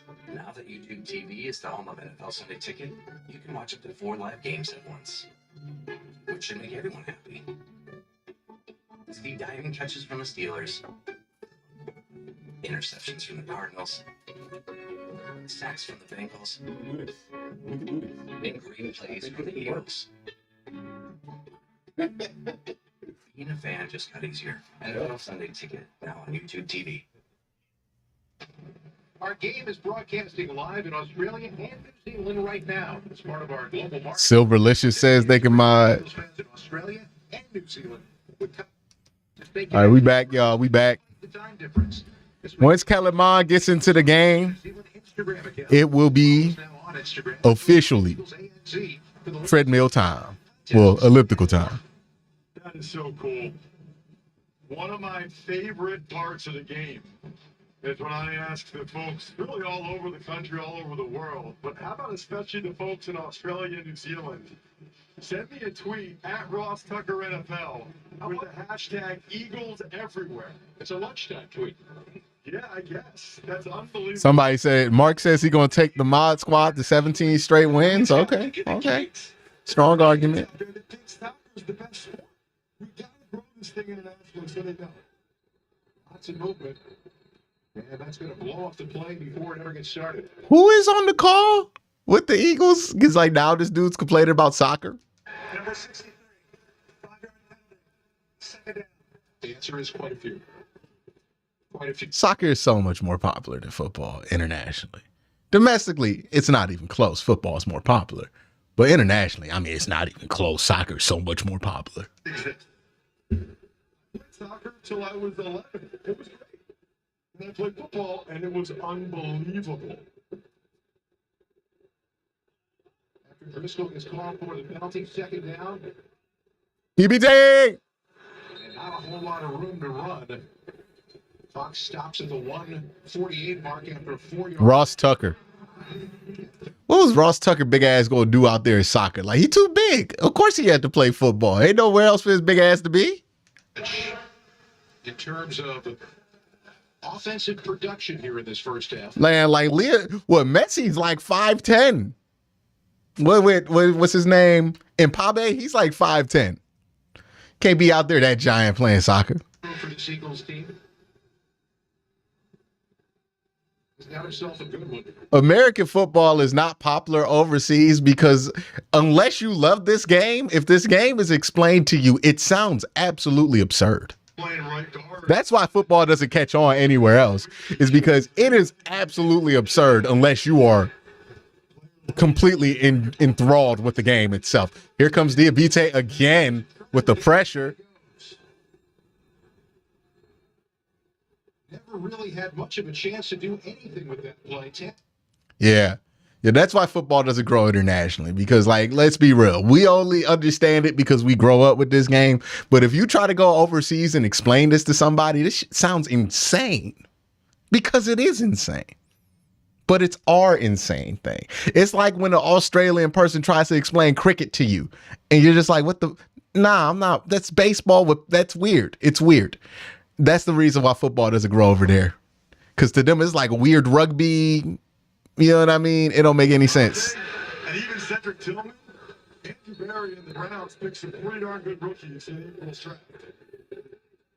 Was without having a draft pick in the first or second round because of the trade for Watson.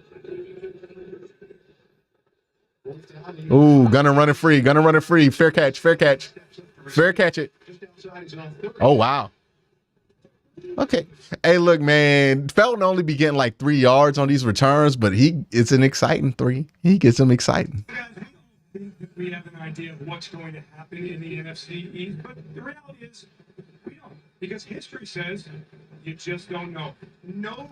Yeah, you got to be indoctrinated pretty young to really like football. Otherwise, it sounds like the most insane somebody's ever tried to do with their body.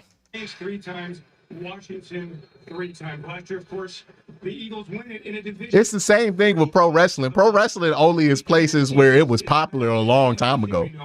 Is that we don't know what's going to happen, guys. I look at what teams have done in terms of improving themselves coming into the year. Let's get loose, DT. It is hard to tell at this time of year. 2 minutes. 2 minutes. Get on the ball. Get on the ball. Get on the ball. We got 1 timeout. 2 minutes. 2 minutes. 2 minutes. 2 minutes. 2 minutes. 2 minutes. Run it. Stay tuned at halftime. We got an exclusive interview with Eagles Executive Vice President and General Manager Howie Roseman. He responds about how At the 40. roster is shaping up. You don't want to miss it. Come on. Get on the ball. Moving downfield, letting the clock run. That's thorough. Short hop shorts. All right, regroup. 3rd down. For the Browns. Not a great throw by Thompson and Robinson, but I'd say again, pretty sneaky coverage from Keely Reed. You know, we're a game and a half in, and the 4th rounder from Georgia has been right where he's supposed to be.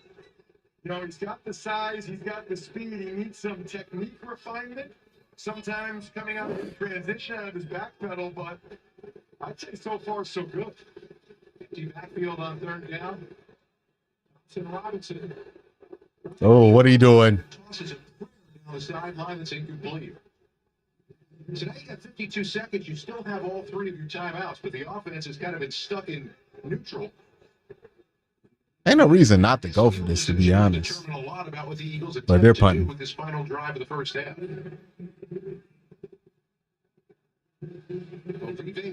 Polu. Recent addition to this team. Defensive lineman out of Wisconsin.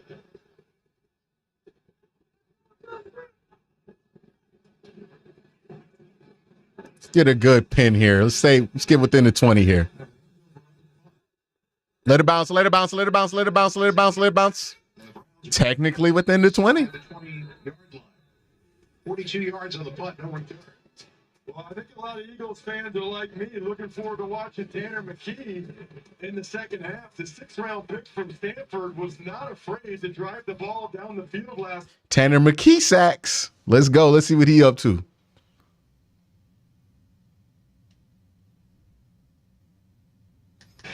Doesn't look like he's coming in here. It looks like he'll get, I would imagine, most of, if not all, of the second half. He performed much better. I'm not going to lie.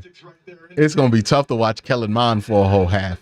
Past him in the hallway downstairs coming in. 6'6". Looked like I was looking at a basketball. Yeah, he's a big dude. First down. Mariota. It's the open man. Gonna use the timeout here. They'll try to see what they can do about moving the ball here. 34 seconds left to go in the half. And they are using the timeout.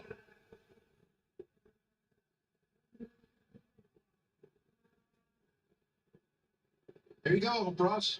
I love it. Thank you, Brad Bolt. 2nd and 4 here. Craig McDowell from New Zealand. Love this amazing football. Perth, Western Australia. I've been to Australia and New Zealand. Both fantastic countries. Good day, Ross. What should I have for lunch? What do they have in Australia? Vegemite sandwich. I was going to say, I just listened to that song this morning. Maybe we get DTR all the way through the 3rd. Why not, right? Vegetables and termites. I don't want a Vegemite sandwich. Join the conversation. Follow the Eagles on social media. Inbounds. Gets a little bit of 5 and a first down. Where they at? Still have the 2 timeouts to deal with. Where they at? 9 seconds left to go. It's a big part of Mariota's game. I think it's a big reason why the Eagles signed him and brought him here. it's because of his legs and his ability to run the same RPO offense that they run a lot with Jalen Hurts. He hasn't utilized it nearly as much in this game as he did Saturday night against Baltimore. Why did you tell him that?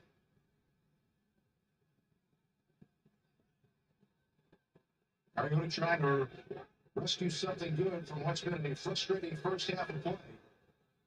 Down around again, Arnold in the middle of the field. We'll use another timeout here, up at the 39, about a yard shy of the first down. You know, when Mariota runs out of timeouts here, he has to attack these deep outs. That's an opportunity to get an interception. Somewhat what I'm known for. My parents are really proud having sent me to Princeton, being the press box food video guy. But at any rate, I like the brisket there. The brisket was good. The brisket was good. I actually like the chicken sausage right there.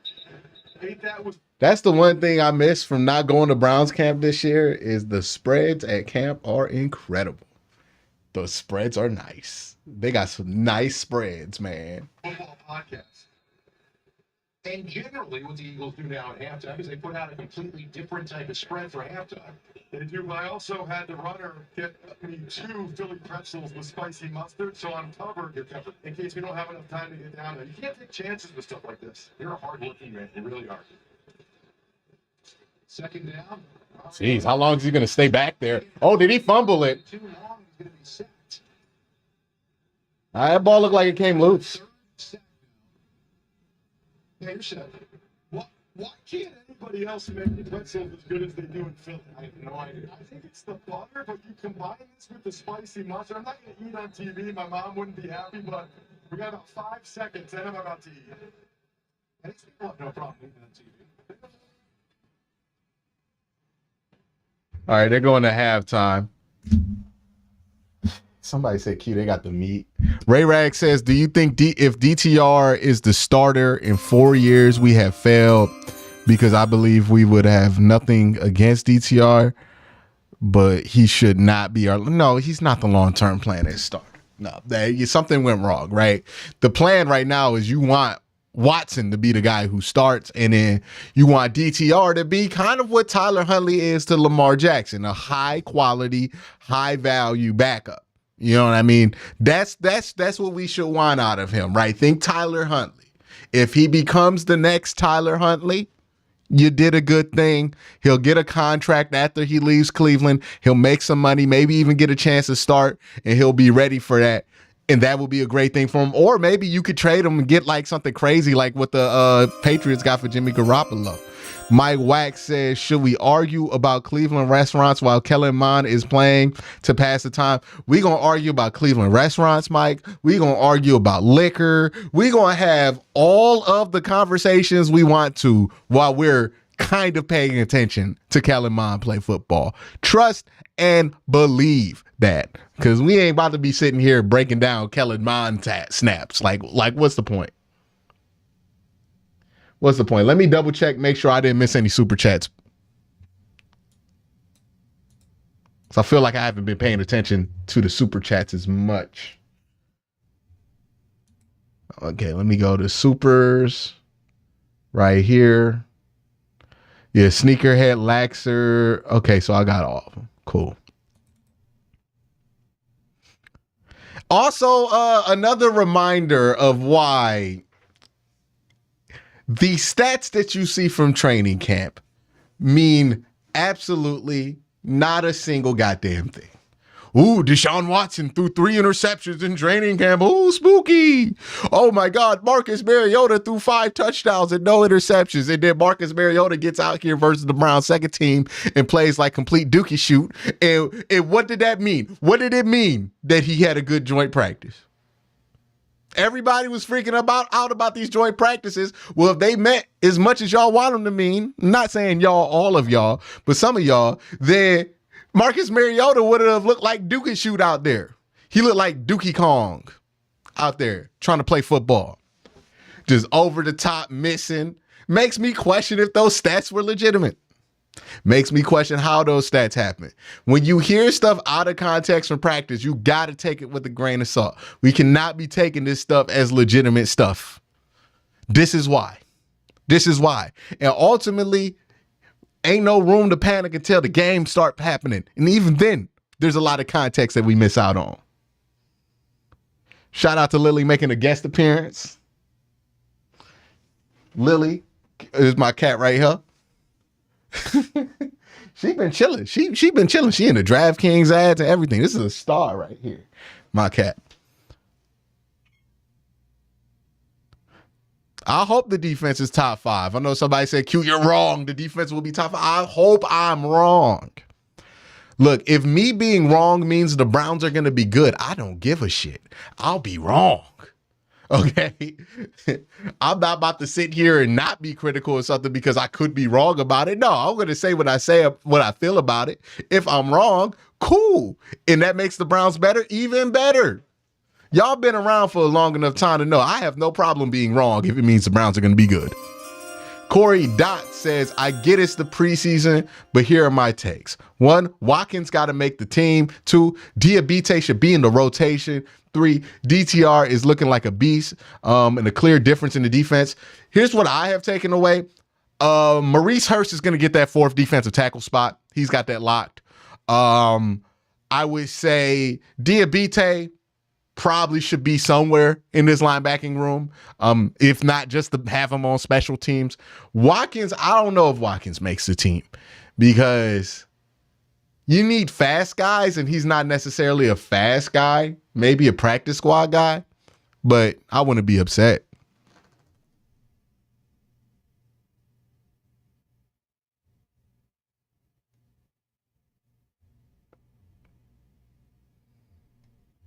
I didn't get to see the Bubba Ventrone interview. I'm on the NFL Network feed.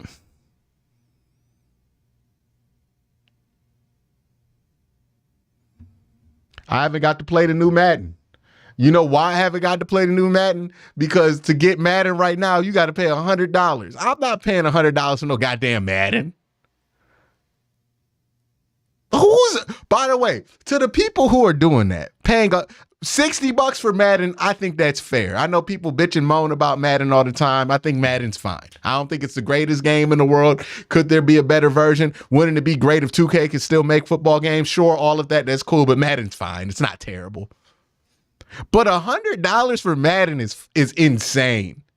Insane. I'm not even paying $100 for Spider-Man. And that game is great. You know what I mean? Like, I'm not paying $100 for a yearly football game. That's crazy. That's crazy. That's crazy. 60, I don't have a problem doing that. You know what I mean? But 100 is an insane. Just to play it 3 days early, I can wait. And then they okie doked y'all because enough of y'all kept buying the $100 Madden. So they was like, oh, we gonna give y'all 3-day early access. And they lied to you because all they did was move the release date back to Friday when it used to be on Tuesday. If y'all didn't buy the $100 Madden copy, we would have been had Madden on Tuesday. But since y'all want to buy the $100 version, they've said, oh, we can okie doke them and make it 3 days. And then y'all think y'all getting a deal. They okie doked y'all. Just buy the $60 version. Ain't that different? And stop playing Ultimate Team, man. Stop playing Ultimate Team. 2K $70. And I'm not buying the championship edition of 2K either.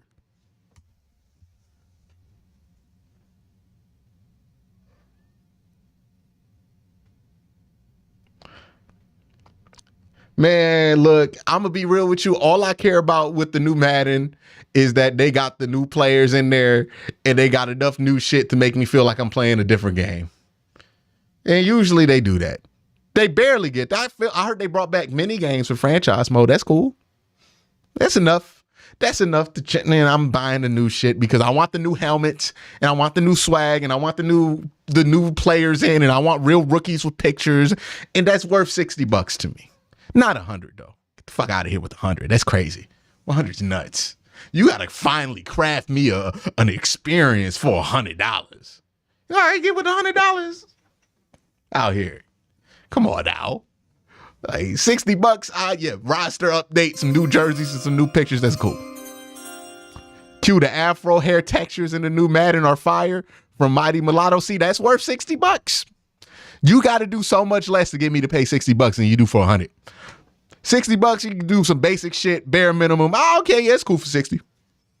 $100? I'm expecting you to drop some fucking art, okay, in your video game for $100. That shit should sound like Beethoven, and it should look like Da Vinci. It should look like Picasso. Like, it should be art. And if it's not, I got robbed. You know what I mean? Ultimate Team, man, I can't do it. I can't do it. Because, like, why do you even need to get the new Madden if you play an Ultimate Team? Like, can y'all who play Ultimate Team explain Ultimate Team to me? Why do you have to buy the new Madden if you do an Ultimate Team? Because it don't matter what your rosters look like. They're going to be Ultimate Team rosters. Like, do you really need to get the new Madden every year? I get it for, like, franchise mode players because you can't play the season that's upcoming with the accurate schedule and all that. Unless you got the new franchise mode. All right, Meow Meow, you got to go. Meow Meow, you got to go, baby.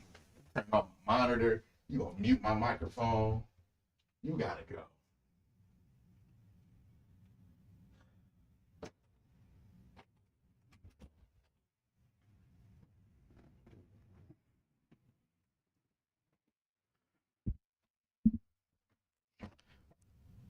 $100 is crazy. Maybe that's just what y'all feel comfortable paying. If that's what the new generation feel like paying, but I'm old enough to be like, nah, bro, I'm not paying no goddamn $100 for no Madden. Mini games are hard though. Now, new Grand Theft Auto, I don't know though. I don't know if I trust Rockstar. Do y'all trust Rockstar still? I don't know if I trust Rockstar because I'm not gonna lie, like ever since Red Dead Redemption 2, they've been on some like sneaky shit. Real talk. Sly says Q, ESPN made a list rating QBs by trait and Deshaun didn't make it in a top 10. Rushing or second chance creation or accuracy. Yeah, we know ESPN on right now. That's crazy. No, games are $70 now. Like I played Tears of the Kingdom. I had to pay $70 for a Switch game, bro. And it was worth it because Tears of the Kingdom is fucking art. You know what I mean? Like that's art right there. I played that. I cried. I laughed. I thought that's worth $70 to me. You know, I don't care how shit the graphics are. I cried. I laughed. I thought. I thunk. That's cool for me. Red Dead Redemption wasn't trash though. I didn't say that, Stomping Peak. Don't put them words in my mouth. But what I'm saying is Rockstar, ever since Red Dead Redemption 2, like they let Grand Theft Auto 5 live way too long. They re-released Grand Theft Auto 5 like 40 million times. They dropped the Grand Theft Auto original trilogy and it was ass. Like they haven't really done anything that's been hot since I've been in college. Like it's been a decade. It's not been a decade. It's been about 6 years since Rockstar done did something that like was hot.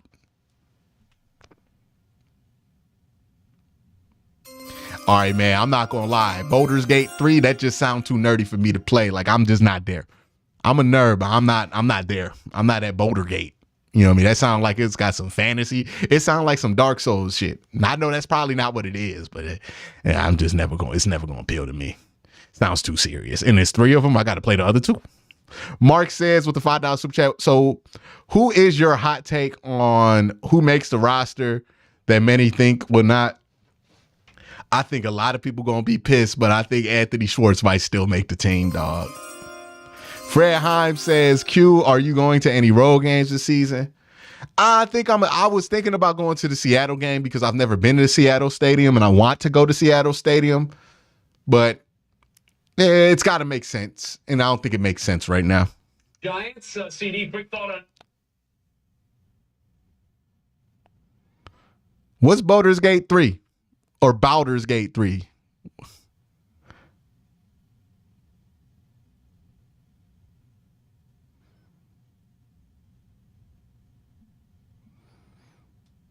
Warhammer. All right. Your Warhammer. We shut down chat after that. That's a real-time strategy, right? Look, There's nothing cooler than real-time strategy, and there's nothing nerdier than real-time strategy at the same time, right? Like, if you have a girl in your life, you can't let her know you play real-time strategy games unless she plays real-time strategy games. And she probably only plays real-time strategy games because she met you playing real-time strategy games. But like, if you just meet like a normal person on the street, you can't be like, hey, you like Total War? Like, that's not gonna be it, dog. You gotta hide that too. You gotta hide it like you was hiding drugs or something. Like, you know what I mean? You gotta hide all your Warhammer. Just kidding. Be who you are. Be great. And if she don't appreciate your king, to do what you gotta do. Hey, Starfield looks good. I might have to resubscribe the Game Pass for that. Dancing out of bounds on that far sideline. We're going to first look tonight at Tanner McKee. We told you, obviously, great reception to what he did on Saturday night in Baltimore. Stop saying I'll be on League of Legends, man. Like, y'all capping. Looking confident in what he was doing, decisive in the throws that he made, and having the confidence and the awareness to make back shoulder throws when necessary. They were good. Yeah. Eagles offensive line needs to give him some time. If they do, I expect McKee to play well again. Starts on the ground. Oh, come on. Backside contained, son. Oh, Tommy Togiai. 5 yards on first down. Good run by Sermon there to start this driver. Hey, Animal Crossing is the shit. Animal Crossing is the shit. I stand 10 toes down on Animal Crossing. I stand 10 toes down. Everybody talk shit. All men talk shit about Animal Crossing, and then they play it. And next thing you know, you out here trying to play Animal Crossing, hiding it like it's porno. But you like Animal Crossing, though. Animal Crossing is dope. Stop acting like what we don't gotta shame ourselves. Like Animal Crossing, we can take it. We can have it. You know what I mean? Zachary DeVino says, y'all talk about Madden with Starfield coming out in September. Yeah, Starfield looks dope. It's the only reason to own an Xbox right now.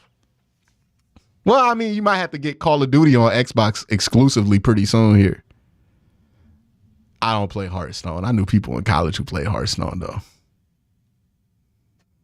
Animal Crossing.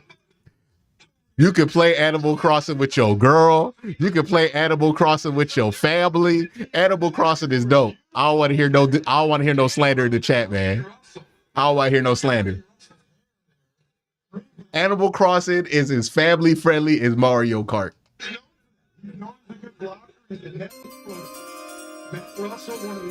Q late to the show, but will Diabite lock up that last linebacker spot, or would you rather keep Watkins or Schwartz? I want to keep Diabite. That's the one guy I've seen today. I'm like, you need to keep him. Sack, baby. Did he get hurt? It was Lonnie Phillips, a rookie out of Kansas. Appreciate the super chat, Ryan. Well, McKee is not a runner. Although he did have a run percentage. Bandit 2K says, I shot Q a 10 spot last week, and then he dissed me about Leroy Kelly. Hey, look, man, I appreciate the super chats, but also, you know, part of the reason y'all like me is because I keep it real. Like, you know what I mean?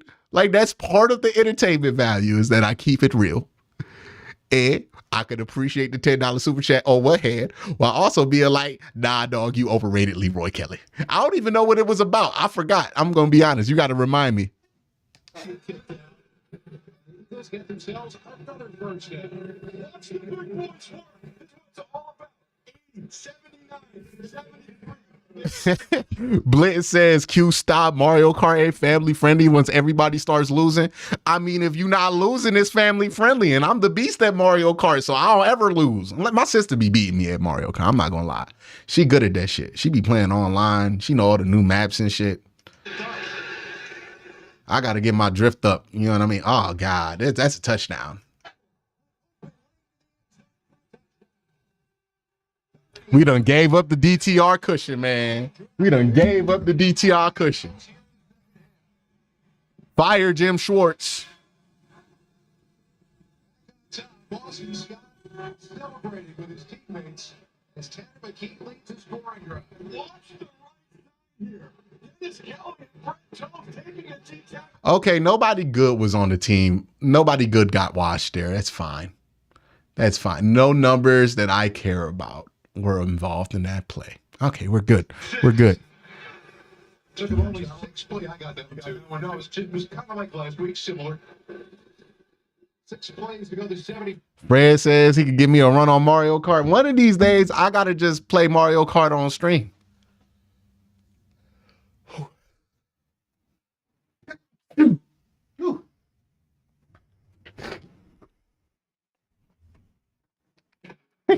Somebody asked me, was that scheme why Boston Scott got that touchdown? No, man. Everybody out there just sucks. Like, that's just what happened. Hill got washed. Ika was in the middle, so he didn't really get to do anything. And then 2 dudes missed the tackle on the outside. Yeah, man. That's just everybody sucks that's out there. And Boston Scott was like a rotational player from last year. I mean, that's not scheme, baby. That's everybody sucks.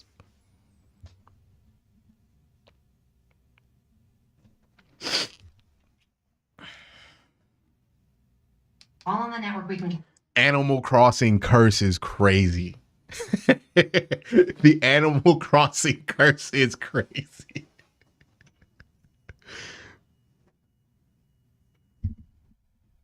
We got to celebrate Browns wins with animals. Y'all are killing me in the chat right now. Okay, Smash Brothers is not family friendly. Okay, Mario Kart is a little competitive, but most people can handle their shit when they play Mario Kart. Smash ruins. People always give all this like hype to Uno as the family destroyer, but I promise you, Smash has ruined more friendships than Uno. You know what I mean? Smash is a demon. I see how they be about Smash, man. Smash is more competitive than Madden. Smash is more competitive than Counter-Strike. People stab people over Smash, dog. Like, nah, Smash is the only thing more serious in some households than Smash is spades. That's the only thing that holds a candle to the type of fury that Smash Brothers gives you is spades. And that's because you got to work with somebody. You know what I mean? If Smash had tag teams, it'd be in rap, dog. People would die. Like, that's why Nintendo can't put it in the game. Somebody would die. Smash is crazy. That community is insane. Insane. Look, I fought my brother over Smash and Mario Kart. I've never had to fight my brother not Smash. I fought my brother over Mario Party and Smash, not Mario Kart.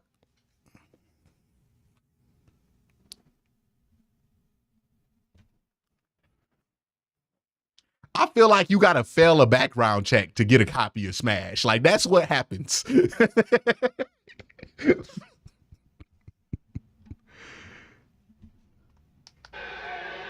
All right, man. Is it Kellen Mond time? Do I got to get on this elliptical? Offensive unit will come back out again. Eagles are taking the lead.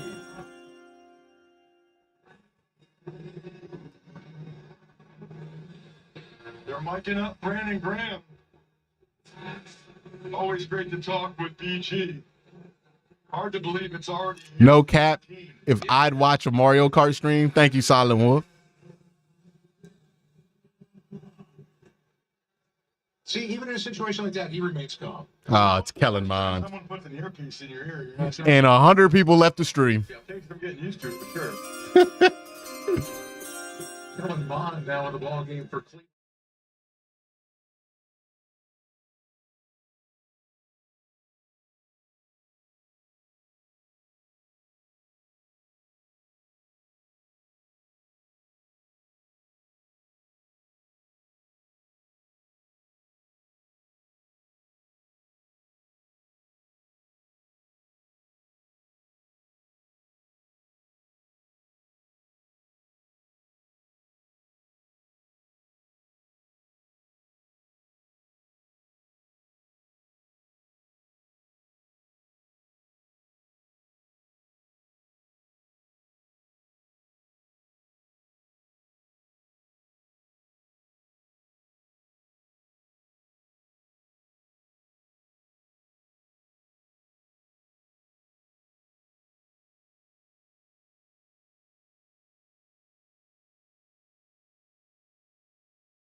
So I think that is real beneficial. Mic check. Y'all can hear me?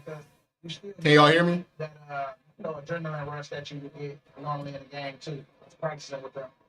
Brandon, last year at the age of 30, coming off a torn Achilles, you had a career year playing 36% of the snaps.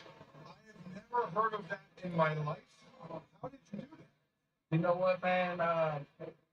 First off, this prayer. Y'all can hear me now, right? Making sure that I take care of one day at a time attitude of, just enjoying the moment. And I think for me, eating right. All right, we going elliptical this lead back, man. At the D-line, you can tell how good the D-line really is when you play. Like how y'all play together. So I think that we played well together. We're trying to, imitate that again this year. It's all about, as we rushing, talking to each other, communicating, and man, it just so happened that I was making some big plays last year coming off the bench. Double digits, 70 career sacks you've had in your career, and you see last year, and people on the screen seeing what you guys were able to do. And now I gotta, you know what I gotta do? And Jalen Carter and Nolan Smith, what have you seen? I gotta get a laugh mic for this. Nolan, shoot, Jalen, that boy is a bull. He is a bull. I like that. I don't think he's Oh, God. Kelly. But it's just fun coaching both of them because they they're working mindset and they're not afraid to, ask questions. I think people got the wrong about Jalen. You know what I'm saying? Because he's a real good dude. He's a great teammate. Just want to get better. And of course, you don't trust as many people. I mean, which you shouldn't. Prove themselves. I think that this organization has proven themselves that being able to take people in. Hold on one They might have an issue, but it's about putting them in the right environment. I think that the guys that we got on this team. Tackle made by Zach Cunningham there, and then watching the defense kind of come to life a little bit here in this third quarter.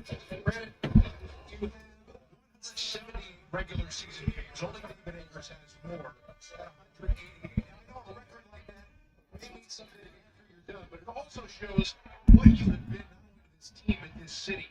How did Philadelphia become such a part of Brandon Graham? Well, it started off a little rocky, but when I had guys like Trico, some older guys like Jason Peters to help me be able to just know that things gonna get better. You gotta make sure that you take care of your business. My knee injury, think about it, just making sure that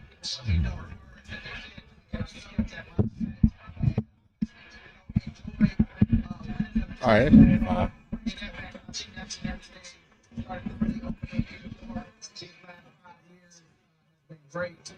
This should be better. Y'all should be able to hear me better now. Yep. BG, thanks so much. Really do appreciate the time. Good luck this season. Looking for another deep run. Oh, yeah. Let's go, baby. That is Brandon Graham.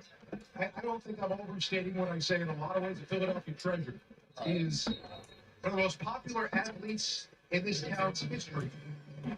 And he'll be back out on the field once again this year as the Eagles chase it again. Yep. So what happened? Kellerman sucks? Yeah. Yeah. Kind of just sucks. I don't know what to tell you.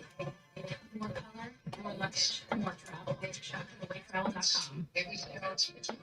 What if I told you the next great hybrid technology wasn't for a new car or computer chip, but it was for Burn these calories, man. Every time. Really? It's that hybrid cookware gives you the performance of stainless steel, the durability of cast iron, and the convenience of non-stick. Welcome to the hybrid revolution. Welcome to Flat. By the way, y'all got to make sure y'all signed up for the Fantasy Football League if that's what y'all want to do. We got 3 invites still that are being pending. If they're not done by today, I'm going to have to kick them out the league. There's no such thing as a adventure at the Lexus Golden Opportunity Sales Event. Sure, you'll figure out how to drive a car. Maybe it's green light or independence. Crash detection with 911 dispatch, family location sharing, and emergency SOS alerts. Invest in your best investment with Greenlight. Being an NFL fan is the greatest. With your home team. Somebody asked, am I having fun? Absolutely. 1,000%. You got to find a way to have fun in the second half of these preseason games where ain't nothing going on, because what I'm supposed to be talking about right now? Kellen Mond? You can watch your favorite teams out of games. No matter where you live, it'll feel a little more like home. At least that's today. It do look like I'm prepared for a hike. On YouTube, if you're TV, sign up now. Sarcastic mother fluffer says, Q, what are you doing? Bro is preparing for a hike or something. Just trying to get my workout in, man. Nominate your favorite Eagles fan for the Eagles Fan of the Year, presented by Ticketmaster. The fans showing out here tonight. First game back at Lincoln National Field since the NFC Championship game of last year. One more preseason game here next week. Before, amazingly, this NFL schedule gets underway.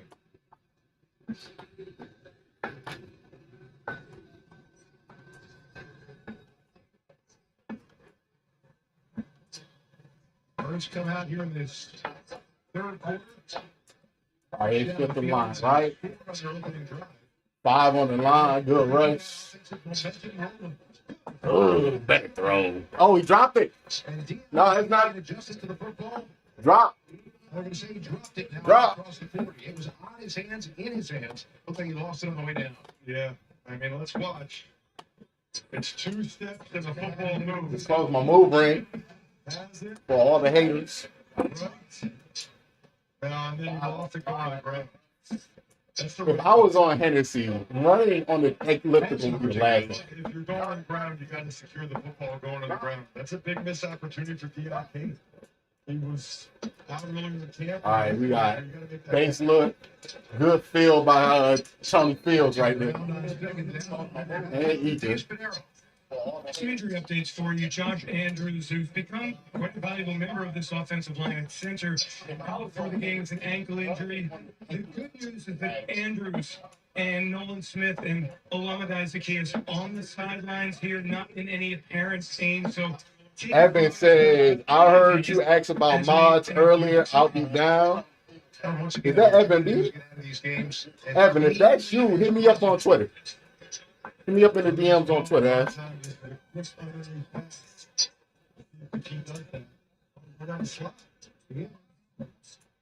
Appreciate the super chat.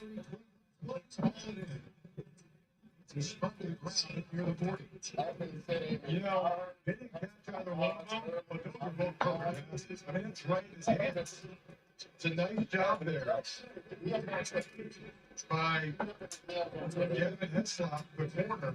It's a nice job. That's a tough catch there for Cleveland. You got Ray Rags. And it's really nice coverage there by Heslop, but Tanner McKee on point with both of those throws. Says Q, what is it take that you have that people think is wrong that you still think you're right about? That injured player right now. Cleveland spun down trying to make that catch. It still has not gotten up just outside the 40-yard line. Let me mute that. You got Ray Rags.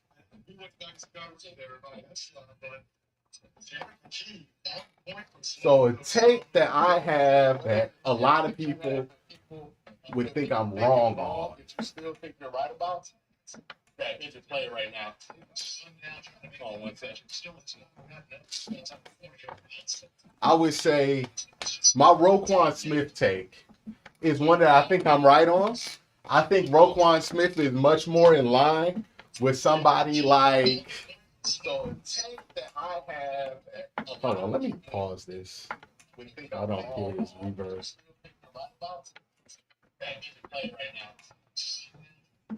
So my Roquan Smith take is definitely one of those. A lot of people disagree with me on that because I feel like they've been told for a very long time that Roquan Smith is something that he's not.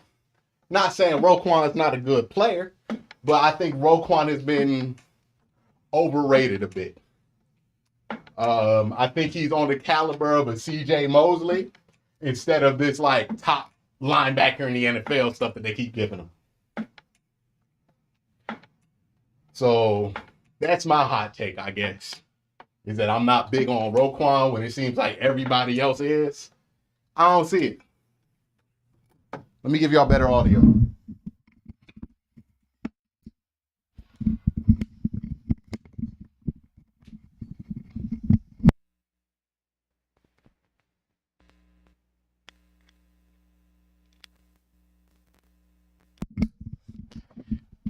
Yeah. So if I had a hot take, that would probably be the hot take, is Roquan Smith.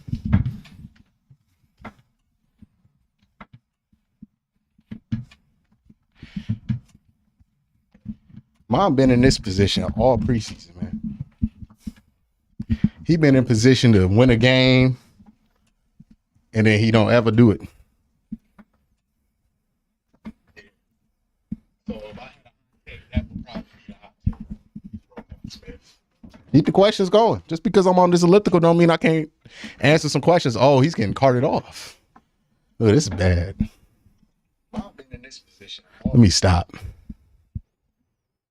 He been in position to win a game, and then he don't ever do it.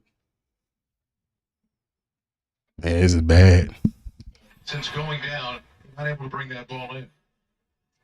Well, I think, we've kind of gotten used to seeing this site in the sense that there is a protocol and a process they go through anytime there's a potential head or neck injury. Yeah. Is he conscious? Caution when moving him and getting him off the field. We saw the national and world stage last You never want to see this during a preseason game. one situation, the focus was put on what training staffs and medical staffs at NFL stadiums do to try to keep players safe. Right now, they're at work trying to make sure that Tyree Cleveland is taken out of here safely. Anybody got a report? She found it. The feeling of finding the right treatment is been looking for. It's always unfortunate. I hope the guy's all right. Hopefully they're just being safe here. But yeah, during the preseason game, you really don't. I mean, you don't ever want to see this no matter what the context is. But especially when the context, when it's a preseason game, you just never want to see somebody go down like this. So hopefully he's good. Hopefully he can be healthy, have a chance to make a living, and make his dreams come true. Because that's unfortunate. That's unfortunate. I didn't even see the play that he went down on. He didn't move after landing. They said he landed on his neck.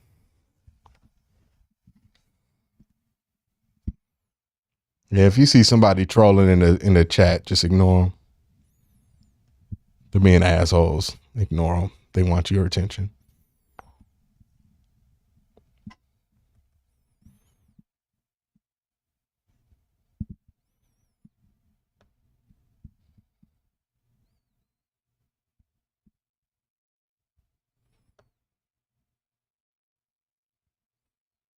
Yep, I'm not seeing anything.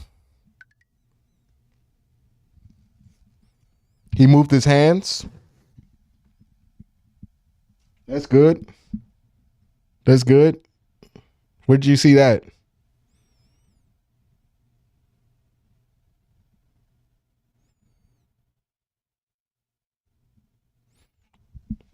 Yeah, man, just a chance bad landing. You're carting him off right now. Hopefully you get reports back that he's all right.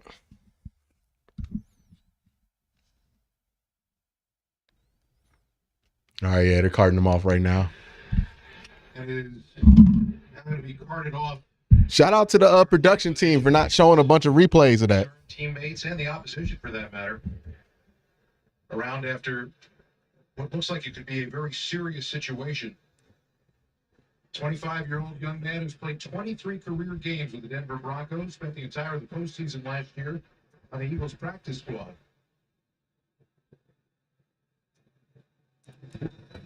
Silverlicious asks me, what's my opinion of Jim Schwartz so far?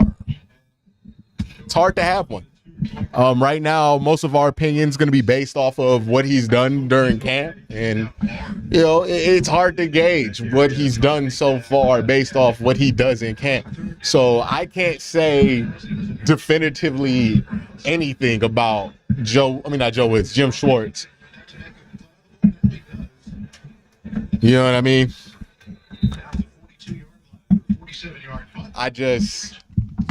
What is my man's doing?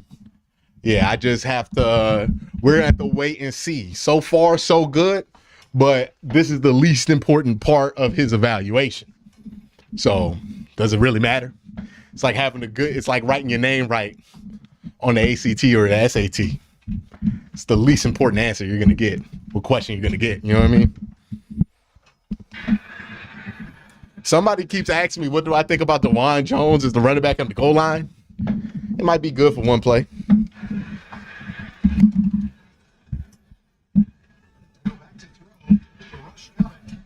Okay, Kellen. Oh, Kellen. Yo, Kellen Bond. Yeah, Kellen Bond, let's go. He's got a first down to Philly 35. Yeah, I mean, who is this Austin Watkins? First-year guy from UAB. He's made several plays. Just shout out to Austin Watkins, man, having the camp of his life. Give Mon some credit. Feels like Mon has an uphill battle now to make this team with the way Dorian Thompson-Robinson's playing. But even if it's not clear, he needs a back end trying to land somewhere else. Browns threatening to score. Clean pocket, throws the out. But throws the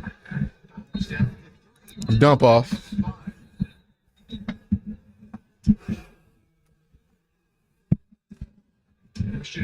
Mighty Mulatto says that Watkins is one-handed. I'm not sure.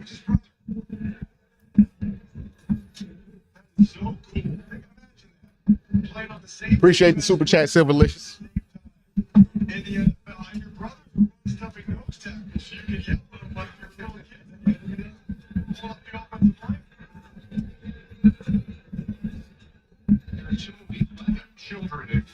Ray Rags, that's not a real Tyreek Hill quote, is it? There's no way that's a real Tyreek Hill quote. All right, chase down backside. It's been happening all night. Tyreek Hill said he doesn't watch film. Instead, he plays Madden the night before the game to check the ratings of the cornerback he'll be facing. Why does he have to lie like that? Ain't no way. He lying, dog. Like, come on, dog. I know you watch film.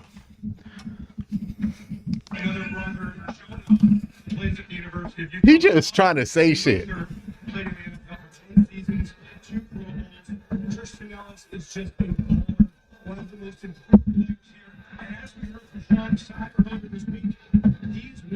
Third and 7. Ma. He caught it. He's on his feet. Austin. Ooh. Did he cross the plane?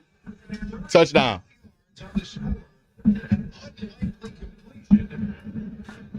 Who's helping himself tonight, dances down the sideline and gives him the unbelievable. Well, evidently Austin Watkins is one of the best receivers in the NFL. I mean, this is crazy. Is that on Keeley? There was good protection up front by Cleveland, no pressure from the Eagles. Mon with the back shoulder throw. Wasn't bad coverage by Ricks. The back shoulder throw is so tough to defend. Nice. Nice. Kellen Mond not choking the lead. And missed, and able to get the tackle on Kenny Brown, obviously too late there. Once walking to the end zone. Extra point attempt is good. See, look, if you like Kellen Mond, you'll call that a back shoulder pass. If you don't like Kellen Mond, you'll say he threw a shitty ball and Austin Watkins made a great play. What's the truth? He kind of threw a shitty ball. And York made the extra point. We going to the Super Bowl, y'all. We going to the Super Bowl.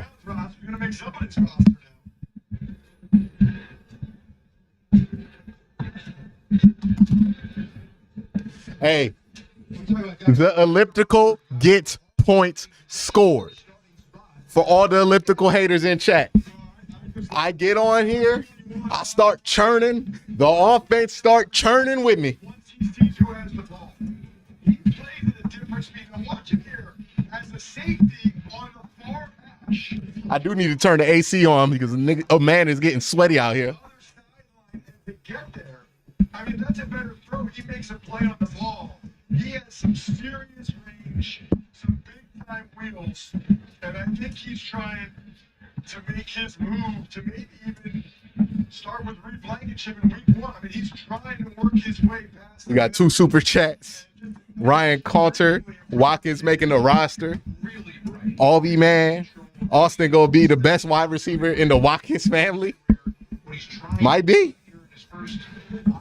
Might be. It's funny, Scott, because watching him on tape, I wrote down he reminds me a little bit of Troy Polamalu and Bob Sanders, just for the style of play. I'm not saying he's that good. And we asked him who he likes, and he said, well, I didn't watch much football growing up in Canada. But more lately, I've been watching old school guys like Bob Sanders.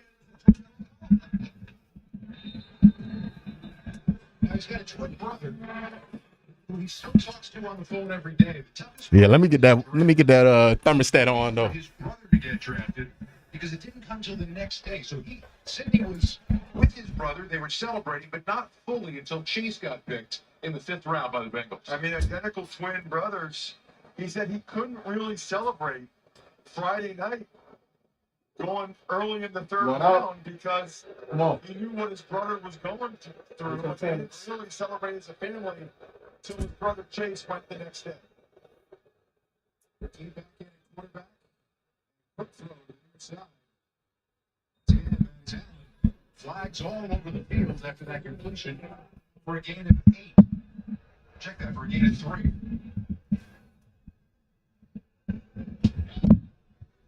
Yeah.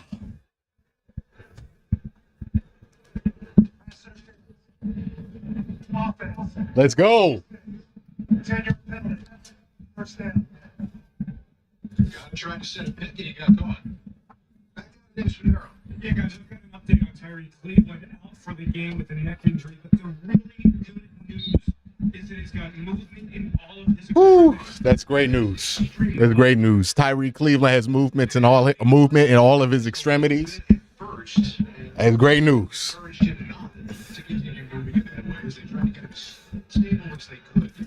Come on, Tanner McKee-Zacks.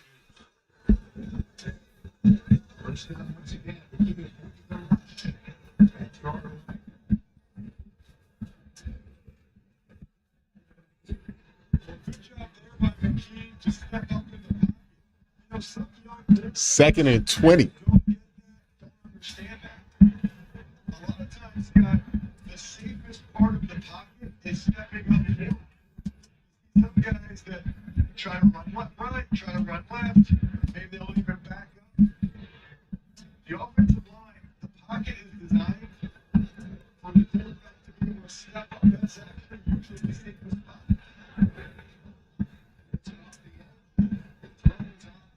3rd and 13?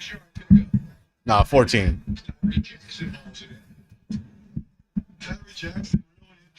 Is that Tyree Jackson, the former quarterback? He was one of the stars of training camp in 2001. The former quarterback, University of Buffalo. Oh, wow. Made the transition to tight end, and a couple years ago in camp. Yeah, he was on the Defenders as a backup quarterback to Cardale Jones in 2020 in the XFL. Towards ACL in the last game the next year, was banged up last year. And, 3rd and 14. There we go. There we go. Devin Allen was one of the stars of preseason last year. Remember he had that deep post for a touchdown against. Is Greedy Williams out there? As a gunner against the Dolphins. Shout out to Greedy. Squad spot. You see there, I think it's well documented. If you're not familiar with his story, he's world class in 110-meter high hurdles. 2016 and 2020. Part of the U.S. team.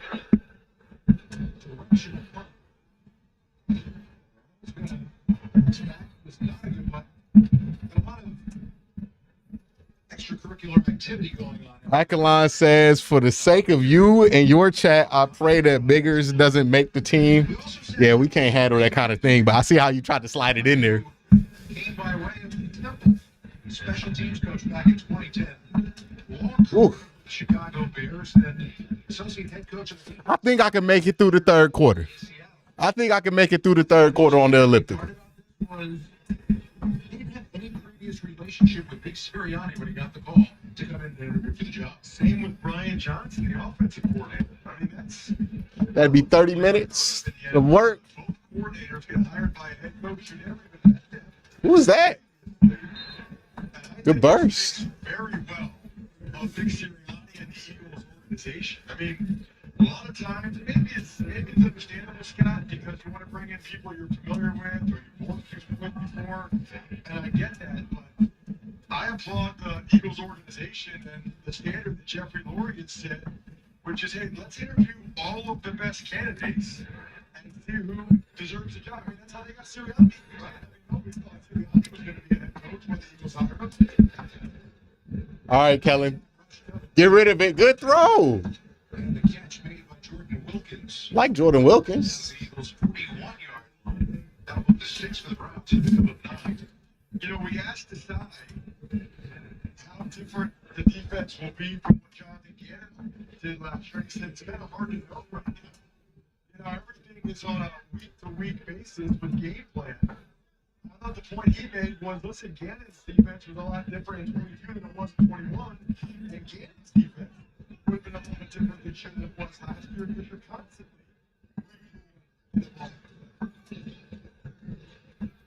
Okay. Nice little burst. You can tell he got fresh legs. Well, there were some bad stuff. I mean, we're up higher than the second, in the middle of the second deck here, and I heard 3 or 4 smacks down there on the field. This is always the point in the game where, you know, these guys out there right now, all of them are battling to keep their professional football careers alive. Whether that's on active roster here, elsewhere. Cody Clark says, Q, get through the entire quarter and I'll gift memberships. Now I got to finish the quarter out. Now I got to finish the quarter out.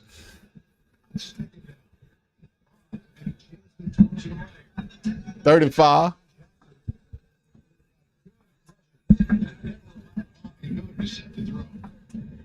Jackson's a good example of the guys I'm talking about. Watch Jackson. He's going to come in the redirect here. Down the line, reads it, right foot around Gidfield, and then get it horizontal.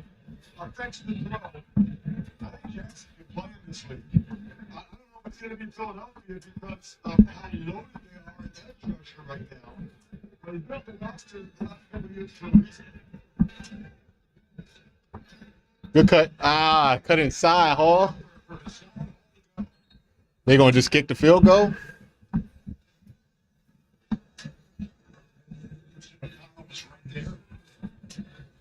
Force that run. Fourth down. Fourth down.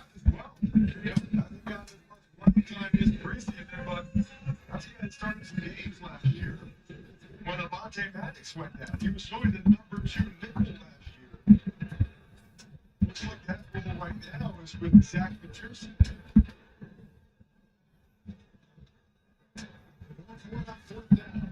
Uh-oh, this is going to Schwartz. Motion. Get him. Way to catch it. Look, Kellen Vaughn throwing a ball. Anthony Schwartz catching it. Look at that, man. It's crazy.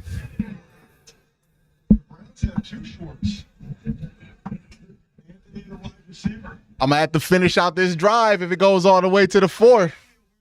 I thought that was like an interesting fact. I really thought you were going to go with the whole Spaceballs thing there. Now, I'm going to finish the drive. I'm going to finish the drive. Ain't no cheating. I'm not sure that I have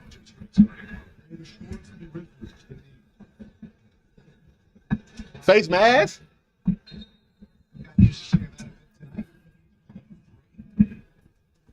Yeah, too many flags, too many penalties. Man. Give me the. All right.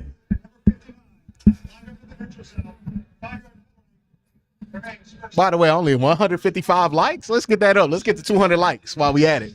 Penalties on the night. The Birds with 8 for 37 yards. And whether it's the starters or not, those are things that Nick Sirianni will mention in the next team meeting and point out that the team just can't have. Can't have some of the elements they have.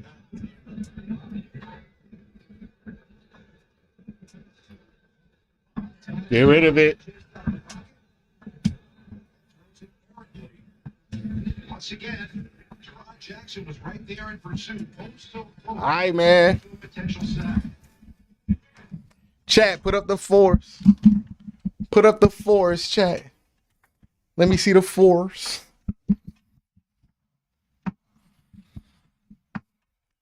You know, I told people I would finish out the quarter. I'm going to finish out this drive, too, on offense. You know what I mean? We're going to finish out the drive on the elliptical. We're going to probably be, let's say the Browns up 18-10 by the time I get up this elliptical. Hell, maybe even up, what, 22-10? Let's see. Oh, we got 1, 2, 3, 4, 5 gifted memberships by Cody. Appreciate that, Cody. And now we got 5 more badged up members in the chat. Shout out to Cody, man. This is what the elliptical is all about. Positivity, excitement, coming back, scoring points. The fourth quarter.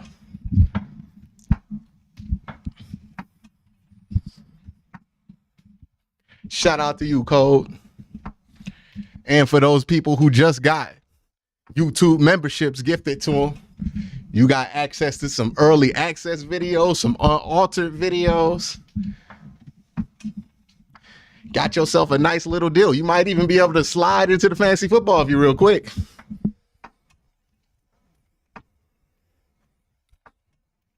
Appreciate Cody gifting those memberships. What I would also appreciate is a faster commercial break, because I'm starting to feel that fatigue. I'm starting to feel, you see, I'm switching to mic hands. This hand got cramped. I'm struggling, but I'm going to finish this drive.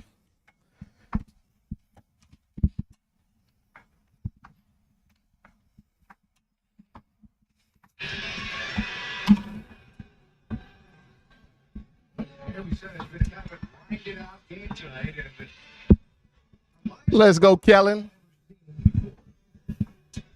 All right, we're back here at the start of the fourth quarter. Kellen Mond has the ball. Browns are driving in Eagles territory. Browns up 15-10 in a meaningless preseason game. We got there a weird way.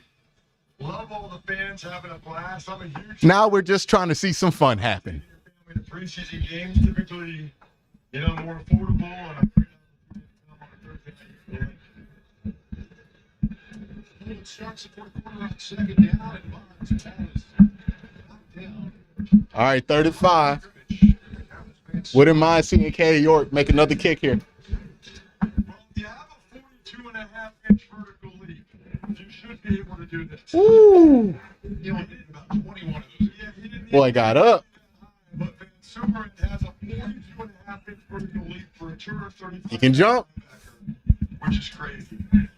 Gosh, I hope he played high school basketball and just dunked on kids. And imagine how fun that would have been. He's a high school basketball. Mentally tough guy, too, because he went to Michigan and transferred to Michigan State.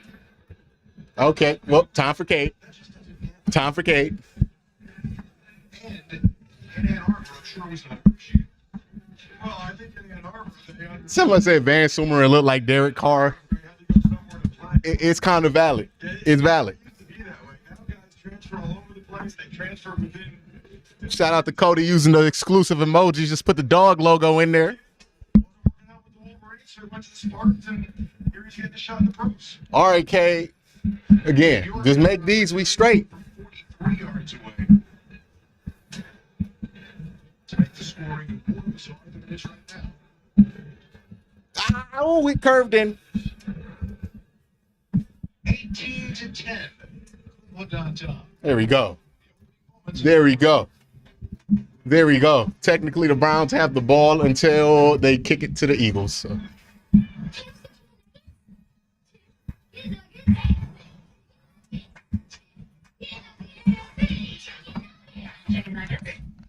I know it's going to sound like I'm being sarcastic when it comes to Cade York, but I'm dead serious.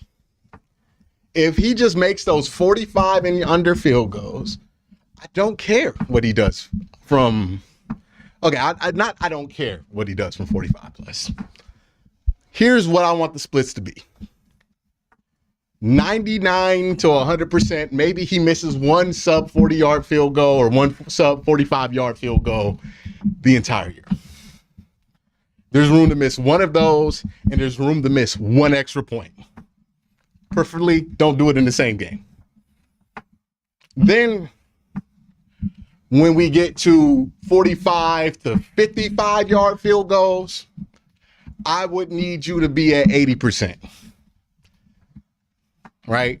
I think that still league average is 80%. If you hit league average there, that's straight. I'm good. And then from 55 plus, could care less. We're kicking a 55 plus field goal. We need to be bailed out. You know what I mean? It's not Cade York's fault he's kicking that field goal. So that's all I want from Cade. And I know it seems obvious. He made 3 short field goals. He's 3 for 3. It shouldn't be that big of a deal. But with Cade York, this has been where he struggled. This is where he's failed to be consistent. This is where he's overthought it the most, is with these shorter field goals. So for him to come out here, not overthink it, in a real NFL stadium, kick 3 good balls, make 3 easy field goals, that's more along the lines of what I want to see from him. Again, kicking in Cleveland Browns Stadium is a little bit different of a beast, but it's not like kicking in Philly's easy. So that's all I want to see. I don't need him to be super kicker. I don't need the Browns to have a super kicker. All I want is that.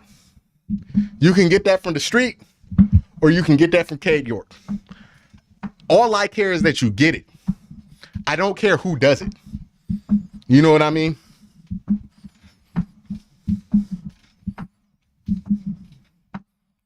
All right, kick this damn ball off so I can get off this thing. Scott Turner said you was finally able to get on the Patreon. Appreciate it. This is the right time to get on the Patreon because Q and Code's back to recording. So the early access for that's going to be back. Once September hits, I'm going to be dropping a ton of videos. So early access for that's going to be back. It's going to be a good time to be on Patreon. A ton of content coming in September. All right. I can get off the elliptical now. Woo! My brother's tired. What y'all don't know is I swam before I got on stream. So I already got a full workout in, and I just did 40 minutes on the elliptical. So I'm going to sleep like baby. I'm going to sleep like a baby tonight, man. Woo. Y'all hang on with me. The Browns just gave up a fat ass run here.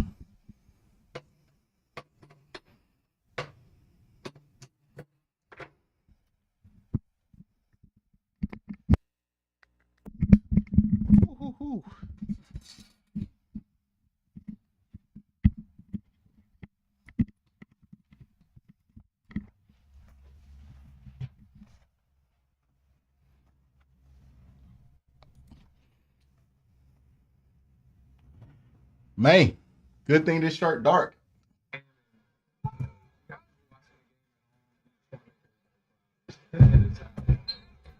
AJ, tremendous debut, and you've become a fan favorite here.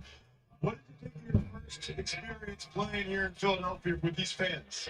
Oh, it was everything. They always show up and show love, man, and I appreciate it wholeheartedly, man. I don't even like to call them fans. I like to call them supporters, man. They travel, they stay in the cold. Nobody's trying to fall. All righty. AJ, I talked to you in the postseason last year.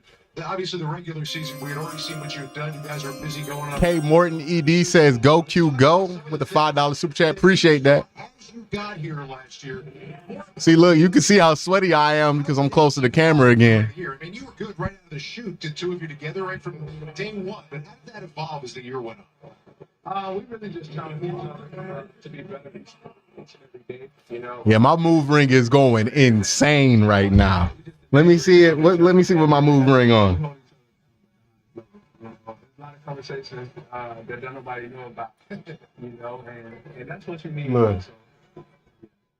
Oh, AJ, I said this earlier in the broadcast. The first time I saw you in person, I could not believe you were a wide 1,400. Boy, I just missed the throw, and he got. Oh, that was not.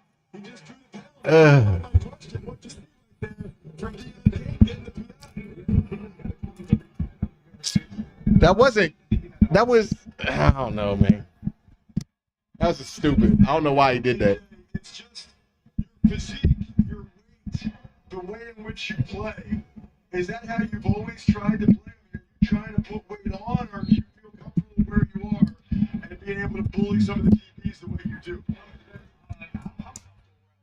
Man, right now, I'm not trying to gain any weight. They're trying to maintain. I'm around 227 right now. Woo! Play fast. I'm the fastest I've ever been in my career right now. And, you know. AJ Brown playing 227 at 6 foot. That man is like, that's like tackling a running back. Okay, Tyree. Nice story there. Former quarterback.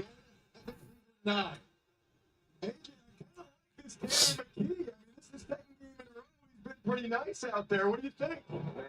The guy.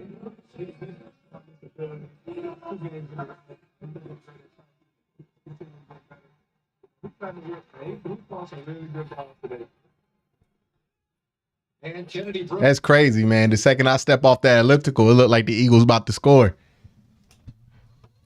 About to have my ass at like 150 pounds by the end of the year if that's what I got to do. If that's what I got to do to make the Browns go win 13 games, man, I'm gonna be a stick figure. Betsy says, "Get back on the elliptical." Think about those things, you know. That's why nobody knows the future, but you get an opportunity, and today, that's on day. What did Mark say? Lake Erie is most jokes. Most kickers have problems in Cleveland, for sure. That's true.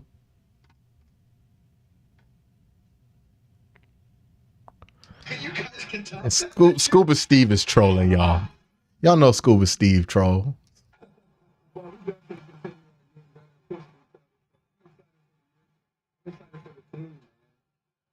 Good defense.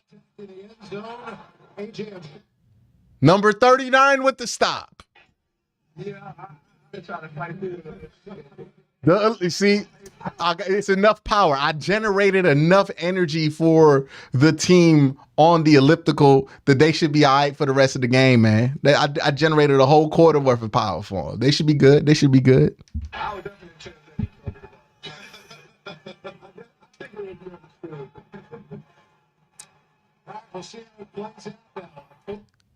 Why did somebody ask me how often I have diarrhea? All right, Chad. Oh, shit. Oh, he tried. No, sir. Just couldn't haul it in. Elliptical power. By Tanner McKee. That's what I'm talking about. Look, wide open, and he only dropped it because Q was on the elliptical about 15 minutes ago. That's what happened. Elliptical power. I'll tell you, I don't want to believe. Elliptical power.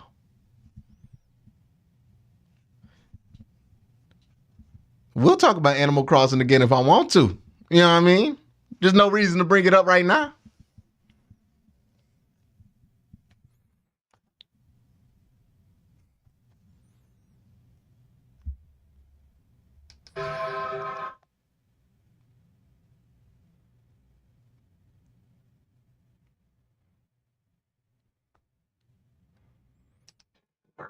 All right, Kellerman, finish this.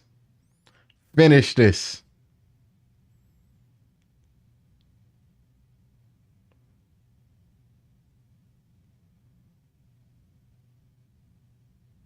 are fantabulous. Yes. Yes, we're good. With Apartments.com's multitudes of listings, our possibilities and yours are truly multitudinous.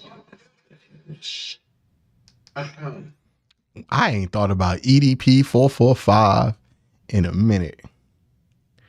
I remember one time, one of my homeboys wanted to do something with EDP. And I had known who EDP was. This was before all of the child stuff came out with him about the CP and all that. So this is before he became a social pariah and he was just like a big name on YouTube. One of my homeboys wanted to do something with him. And I was like, you can't put that shit on YouTube, man. You're going to get demonetized. And then he did the interview with him and he was like, yeah, bro, I can't put any of that bullshit on YouTube. He was talking stuff. That dude was insane. I don't know how people didn't catch on to EDP being what he was before, because the dude, like, he came off as insane. Like, whenever I would watch his videos, like, very unhinged, very insane stuff. He would say just unhinged stuff, especially like right before he got caught up with that stuff. He would say some of the most unhinged stuff, like not normal stuff. This season they're donating 23 for each successful field goal. Visit PhiladelphiaEagles.com/west to learn more. If you don't know who EDP is, don't Google him. It's not worth it. He's not worth it, and it's not worth your time. That man was wide open. Oh my God, nobody okay, somebody covered it. My bad. My camera was covering it. Nah, that's a bad throw. That should have been a touchdown. That's a bad throw. Maybe a little bit high, but Deion Kane will be the first one to tell you he has to make that catch. That's at least the third time an Eagles receiver has not been able to make a play. Let it rock. A little Joe Montana, Dwight Clark field. Hey, Caleb Ma just saying, fuck it, where's Watkins? In a slightly bigger situation, but don't want the truth get in the way of a good story. 11:05 to go. The Browns sitting on this 8-point lead. If you look up EDP, you might get raided by the FBI. Like that, it ain't work. I don't even want to talk about him any longer before I get raided by the FBI, because that man is sick. Defense would love to get off the field right here and force the Browns to punt it from the end zone and play the field position game. At least that guy would.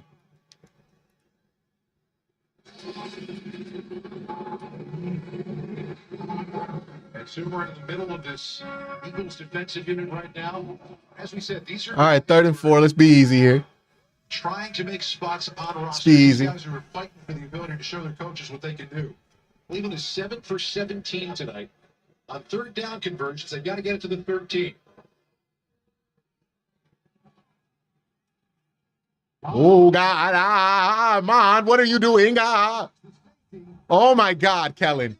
What? Oh, my God. I cannot believe it. Hey, me too, man. Nah. No, and it looked ugly as hell. That's the most unathletic play I've ever seen. It looked like Tom Brady made 5 people miss right here. Like, this is nuts. That looked like a safety until it wasn't. Oh, my God. That was one of the best 6-yard runs, I think. Brother, he didn't even look that athletic at Texas A&M. Like, In fact, he's still down on the field right now.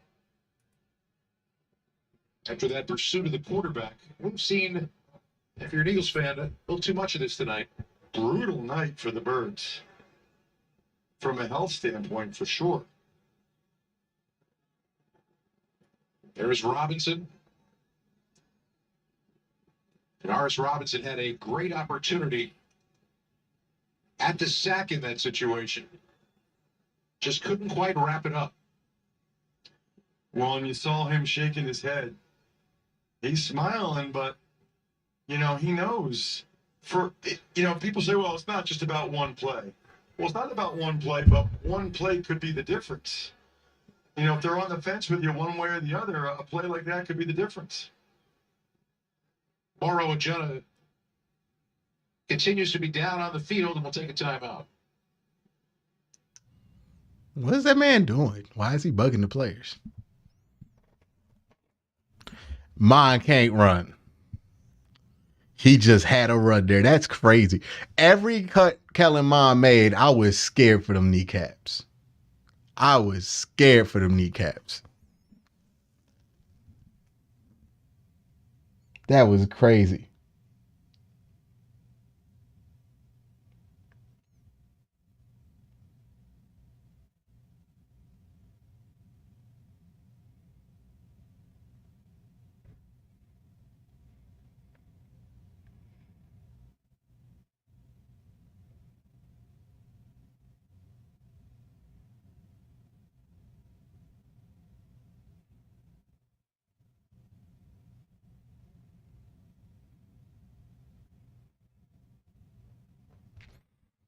We got a $2 super chat from Professor Chaos. O-line looked confused that he was still up. Man, I'm confused. You somebody's right. Who told me to drink water in the chat? K Morton, you are 100% right, because that's what I need in my life right now. I need some goddamn water. Ooh, got cotton mouth.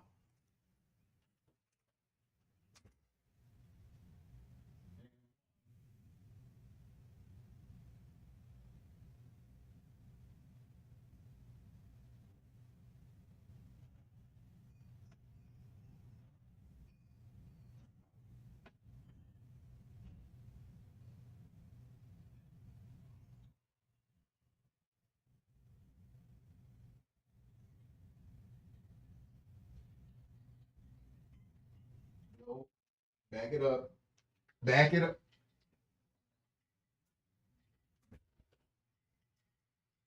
I still can't believe Kellen Mond got that first down. Don't like the way it looked. The good news from what we heard. Somebody got hurt again? Tyree Cleveland had movement in all of his extremities as he was taken off the field on a backboard, and it looks like we're going to see that for the second time. Oh my God, are you Here in serious? this game. What happened? It's called a game at this point. We all watch from high up here or in the stands or on our TVs. That is a very fast and very potentially dangerous game to play when, again, that's not a play in which one person is hitting another person or inflicting pain on another person. That is two fast-moving bodies colliding at odd angles they're not expecting to. Ian, I'm not about to repeat what you just said, but Ian, dog, come on. Chill. Needed a head. Most guys pray about before the game is for everyone out there to stay free from any type of serious injury. Let's hope, just like Tyree Cleveland has feeling in all his extremities, let's hope we get that similar report from Dave Spadaro. Owen Smith looking on with concern. His fellow rookie. Gem with a 7th round draft pick out of Texas.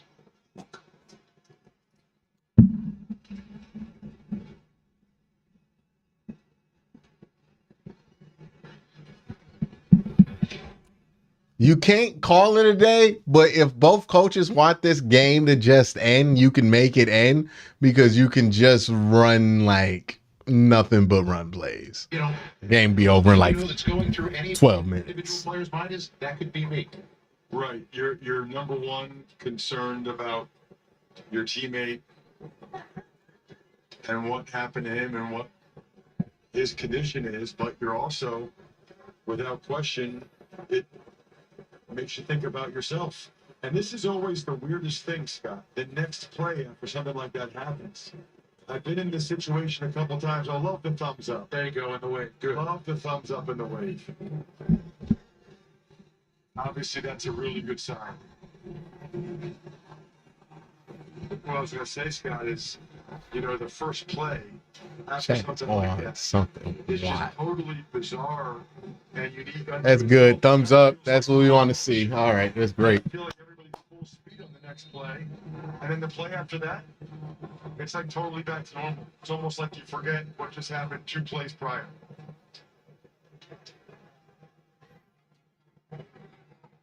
So after that tremendous run by Kellen Mond, we come back to play with a first down for the Browns at the 15-yard line.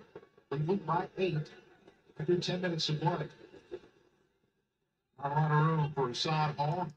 Hey, remember when Hugh Jackson was doing that dumb shit where he would take the stripes off the helmets during the preseason games so that the players could earn their stripes? Y'all remember that? That was Hugh Jackson, right? Correct me if I'm wrong, but I seem to think that was Hugh Jackson that was doing that. Job at times for the Eagles at nickel last year. We was eating it up too when he was doing it. We was like, yeah, make them earn their stripes. I like it. It's like what Ohio State does with the black tape. We really was eating that up. We thought that was great. We did. The whole city. I'm not even saying anybody specifically. Everybody was like, that earn that stripe stuff is cool. That was the dumbest, most corny. Imagine being a pro football player and this dude out here talking about you got to earn your stripes. Like that helmet stripe that did come with the helmet. That's no wonder nobody took us seriously, man.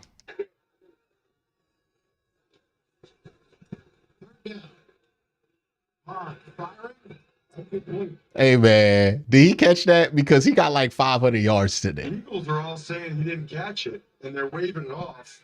The Browns are trying to go on the ball. So Sirianni's going to throw the challenge flag. Wow, they changed it to incomplete. Yeah, he didn't catch that. Watkins made all those other catches, but he dropped that one. Yeah, he did. That's unbelievable. And he made 3 or 4 catches that were harder than that one, which just goes to show. Hugh coaches for Grambling State, I think. So the punting unit will come. Yeah, imagine doing earn your stripes and then the team wins 1 game in 2 years. Nobody earned their stripes. They should have played the regular season with no stripe. Hoping for a return now with Justin Evans back deep to try to return this one. In his own 35. Eagles should get good field position out of it. The work isn't a bomb. But Evans got a little bit of room for returning. Good move to the near side. Oh, he fumbled it. Bro, every game, every preseason game, we've given up a punt return of like 10 plus yards. Every preseason game. This one went for 15. Yep. Cam Jerkins. You can bid on these experiences and much more during the 2023 Eagles rating. Like, that's crazy that Hugh was really taking the stripes off the helmet, man. Just to prove a point. And then we sucked. Like, did Deshaun Kaiser really earn his stripes? The line in the NFL. I mean, Mailata's like 6'8", 380. Dickerson 6'6", probably close to 350. It is fun watching those guys run block. That's another good throw. Uh-oh. Uh-oh, is the elliptical power running out? Stepped out of bounds at the 36. Bottom of your screen, McKee man coverage. Looking at this. Jeez, 45, 48. What are you doing?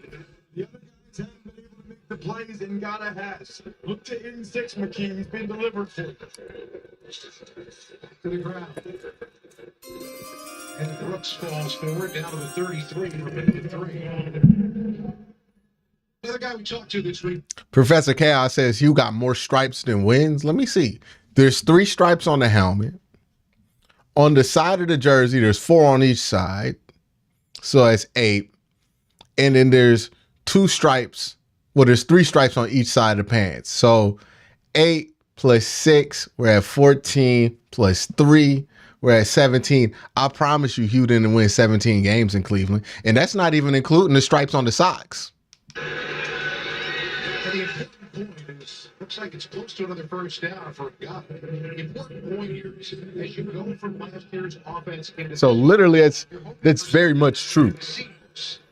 May not be exactly the same, but seamless. The fact that Mr. Johnson was in every one of those meetings last year and was part of this, that's going to help with that seamless transition. No question. Nick Sirianni called it business as usual.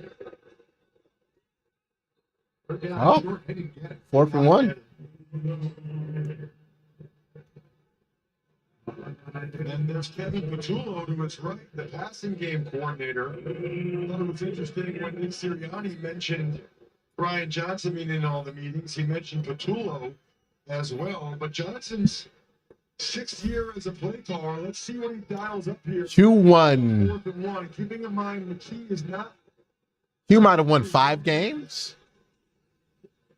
Hands it off, and Kennedy Brooks has the first down, a little bit more, down inside 23.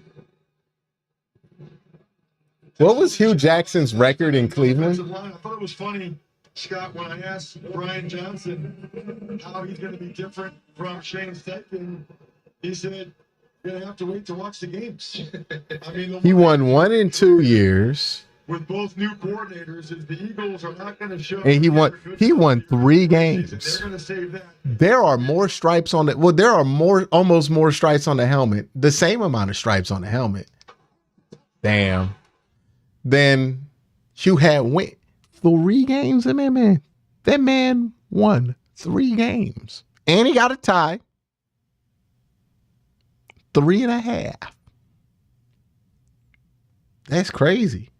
You know what's even crazier, man? Guess how many games Hugh won in college? 3. That's crazy.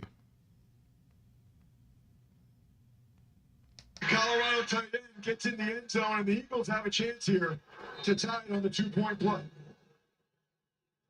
Trying for the tie. 4 wide receivers to choose from. The key fire and gun. Damn. And we are tied at 18 with 6:09 left to go. I love it.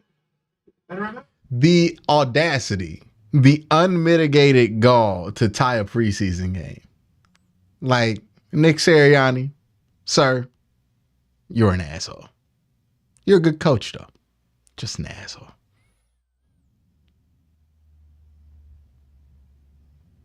They don't let preseason games go into overtime anymore, right? That's not a thing.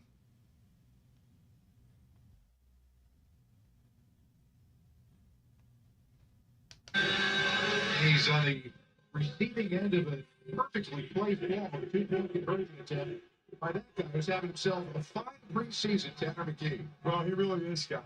I mean, he has picked up where he left off last week. You heard A.J. Brown talking about him. Tanner McKee, we talked about it last week. I think Scotty's probably the best third-string quarterback the Eagles have had since you and I have been doing these games. I mean, now this was wide open, but he still put it exactly where he had to so that Russell could run with it and get in the end zone. And Russell's fired up. He's had some good blocks. He had a special teams tackle, and now he gets a touchdown. 8 for 14, 121 yards, a touchdown. He's led 2 scoring drives here in the second half. So now you got 6:09 left to go in the game. And another opportunity for the Browns. Oh, good return. And a block in the back is coming back. Professor Chaos asks, sorry Q had to do it. Who's a bigger disappointment, Hugh Jackson, Anthony Schwartz, or K? Anthony Schwartz is a late round pick. K York is a late round pick and a kicker at that. Hugh Jackson is a much bigger disappointment. It's not even in the same ballpark.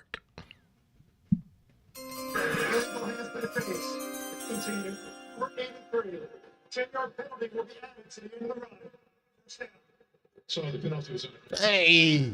It was on Brittany Russell. Back down to the field of Dave Spadaro. Hey guys, just wanted to update you on Moro Ojomo, who was carted off. Give me 1 sec.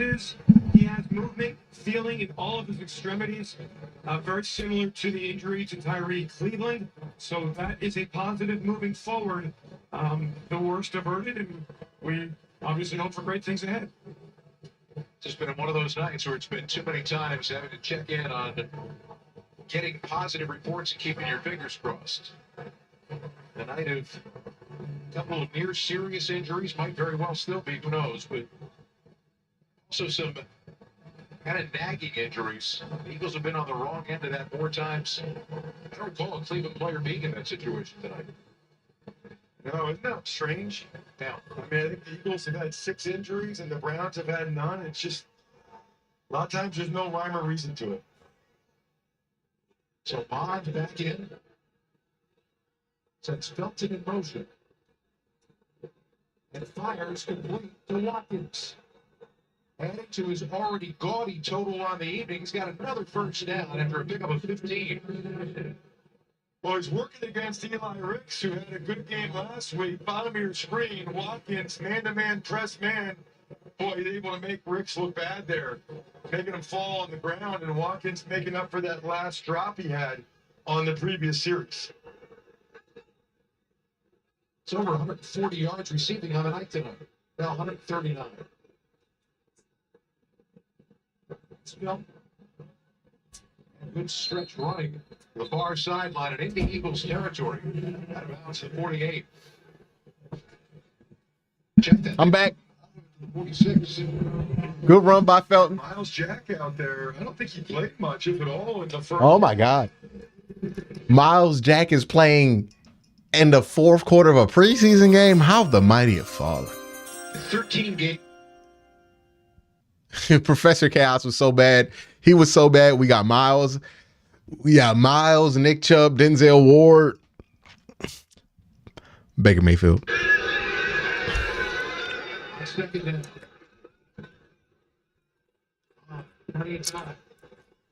The only guy he's looking for in this time, Eli Ricks makes sure that Watkins was going to get another. That's more like it from Eli Ricks. That's what he did last week against Baltimore. Man-to-man coverage again against Watkins. The Eagles are testing these young corners. Terrific job to be able to spin around. I'm not sure that's how they teach it, but he got it done and used the right hand to knock that ball. All right, 3rd and 3 here. Ricks, bring up a really big 3rd and 3. Something short.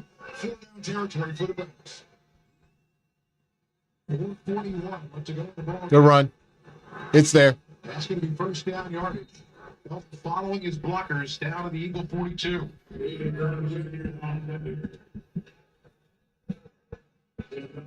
Ray Rag says we went 1-15 with Hugh. He said, "Don't worry, we won't go 1-15," and then proceeded to go 0-16 the next. Yep. That Hugh Jackson era was something crazy. Like it kept getting worse. But Wallace getting a chance to get some extra reps in here. All right, Schwartz, a little out. Throw and catch. Schwartz makes that catch. That Greedy? That's Greedy Williams. Good job of that field here. You mentioned the Browns. Damn, Greedy, you out here playing in the fourth quarter of a preseason game, big dog. He played at 10. I think his first year in Cleveland, they went to a playoff game and won on the road with Baker Mayfield as his quarterback. Last couple of years, they've had the issues with injuries and the Watson suspension. I think that the Browns have a chance to be a very good team. Good run. Good run. Do basketball games on television together. Drain out the clock. Browns doing what they've done best so far in this game. Yeah, that's it. Betsy brings up a great point. He didn't lie. They did not go 1-15. Opportunity for both teams to really think about timeout usage. Anytime you get an opportunity like this, teams typically want to play it the way they were in the regular season, so they get used to it, so they get those reps. Even when it comes time and let's run it.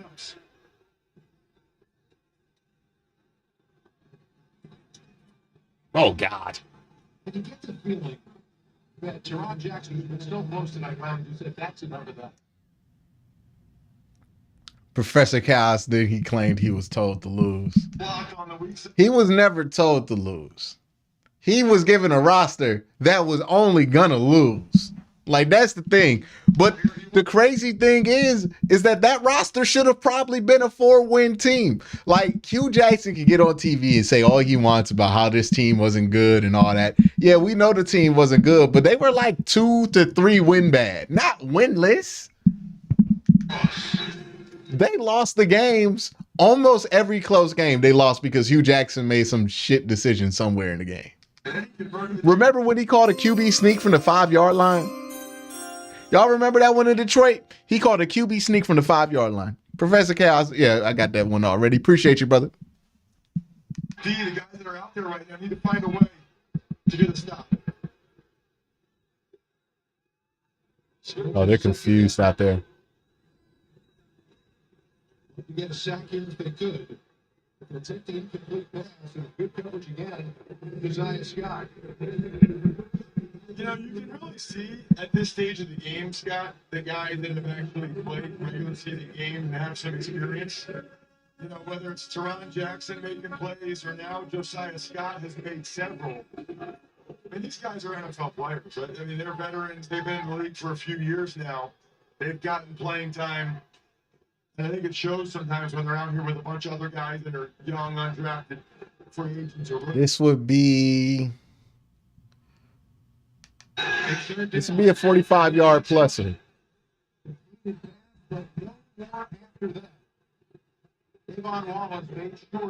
All right, Cade. Let this run to the 2. They're going to let this run to the 2. Probably talking about a 47-yard field goal attempt here. Eagles came with delayed pressure from Van Sumer, and Saman had to get rid of it. And Wallace did a really nice job of that in the preseason. Tackling and Mighty says, Jackson said there were financial incentives to having youth, draft picks and low rankings, things he said didn't win the W's. Yeah, I mean, like, let's keep it a buck. We know they weren't trying to win games. They were in asset accumulation. Remember, they used to tell us they were in asset accumulation mode, which meant that they weren't trying to win games. They were trying to be as bad as you could possibly be within the league rules. Like, they weren't trying to be a good team. We know this. And I think we would have all let it slide with Hugh Jackson if they had won 6 games in those 2 years. Right? If he went 3 wins one year and then 3 wins the other, nobody would be tripping. Appreciate the super chat, Mighty. But like one's crazy. One's crazy. Like, we can let 3-13 seasons happen. Or 2-3-13 seasons happen, but one? And then, like, let's keep it, let's also talk about, then the team got talent in 2018. We had Nick Chubb. Baker Mayfield was clearly better than Tyrod at that point. And they were both on the bench. How many good players were sitting on the bench until Hugh Jackson got fired? Nick Chubb couldn't get carries. Nah. See, Hugh, the team was bad, and that was by design. Hugh has a point there. We all knew that. But the team wasn't supposed to be that damn bad. The team was that damn bad because Hugh wasn't good at his job. 2 minutes left to go in this one. We're going to try a field goal to see if they can. It's a 47-yard field goal. All right, Cade. The offensive line, and you expect that he will be once again this year. He's also cap off a good night. Jason Kelsey is. That last field goal looked very shaky. I'm pretty sure he's gonna shank this one right. I'm pretty sure. Well, let's see. Let's give him a chance to make it. Let's give him a chance to make it. Oh, God.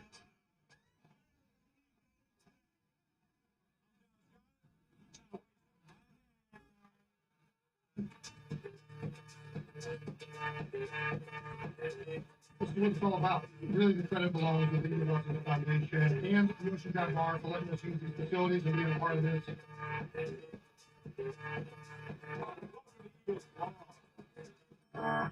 It's just something, like, I don't know what it is. It's something about Dallas Goedert I don't like. All right, Cade. It's my kind of fundraising right there. For the love of God, let him kick this field goal, y'all. I don't say this lately, or hardly ever. That guy's a living legend right there in the city of Philadelphia. I mean, he really is. And it's really rare to say that about a guy that's still on an active roster and playing, but I mean, there's a reason why the Jelly Green 62 jerseys are sold out. Yep. York tonight is hit from 43 twice and from 37. He's 3 for 3. This is a 47-yarder for the lead. All right, here he goes. I told you, distance is not a problem for this young man. Oh, flag. He missed it anyways. Well, we got to hope nobody lined up on the snapper. I don't think, from what I'm seeing down there, the Eagles look happy. Automatic first down? Illegal formation.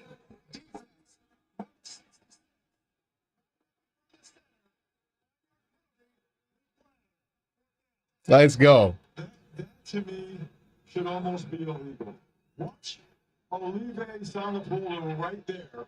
You can't have any of your body on the snapper. Now, to me, that's a little ticky-tack. I mean, the guy's about as wide as he is tall. He was on the guard. All right, Kate, don't mess it up now. Now it's in the range if you got to make these. It's a 42-yarder now. Kick a good ball. Don't think about it. Just kick a good one.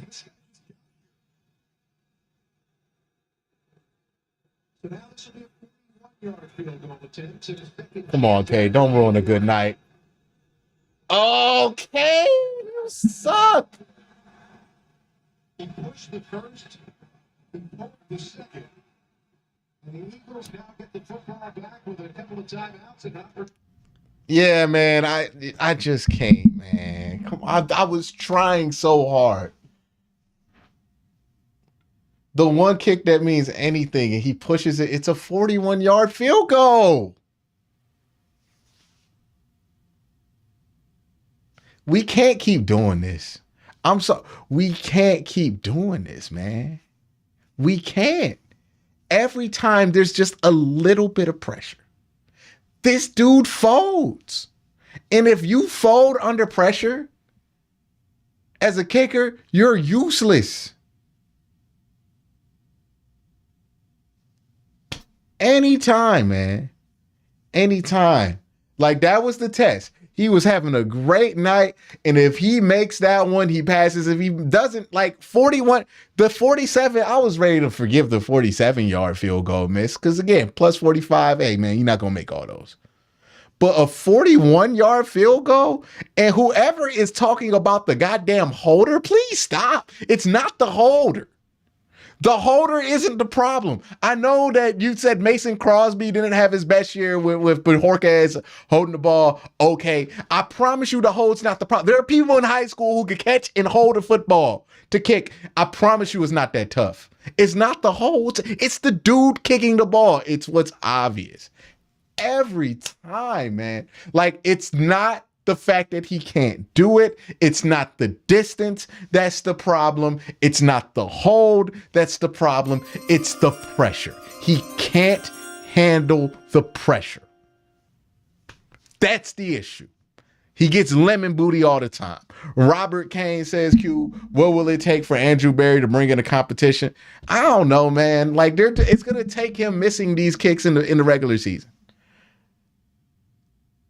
Goodness great. Just it's the pressure, dog. It's the pressure.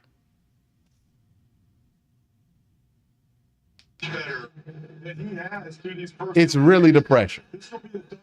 He thinks about it too much. He does too much. And at this point, you can't do nothing about it. Now, will they bring in competition? They don't got to bring in competition to cut him and sign somebody and let him be the starter. Because at this point, I've seen enough, man. I've seen enough. I'm done. I'm done. Like, that was my last shot for believing in K. York, was this game. He had a nice game. He was making the sub 40s, and he missed a 41-yard field goal. Nah. Now, the Eagles are in the no huddle, but they don't need to go crazy. Still have one timeout, a minute 21. Probably that's just yards away from field goal range. But you got to convert this. He did not get out of bounds. This was the big play on 2nd and 22. What a catch by Johnny King. He made a couple plays. That wasn't McKee's best throw. Under a minute to go. King down the sideline, all kinds of contact. As King is kind of held. Can't. What am I supposed to do about that, y'all? Like, chat, for real. Like, anybody who wants to defend Cade York, show yourself right now and defend this to me. Defend. I've said all along, my expectations are bare minimum. Just make the under 45-yard field goals. He did that all night. The pressure gets a little bit tight on him. And then what happens, man? You can't bring that into the regular season. I'm sorry. I don't want to take that chance. If he gets cut and is a great kicker for somebody else, I don't give a shit. As long as our kicker isn't missing 40-yard field goals. I don't care if he becomes a great kicker.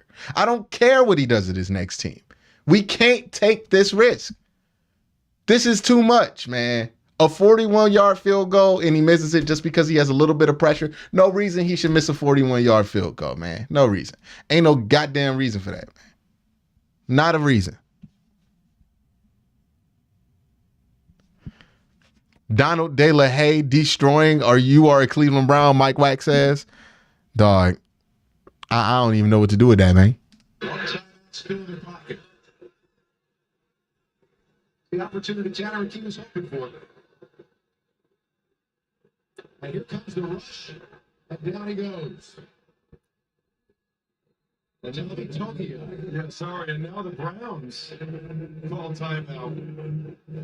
Browns brought in their number 2 D line there to make sure they had some fresh guys to get pressure, and that's exactly what they did.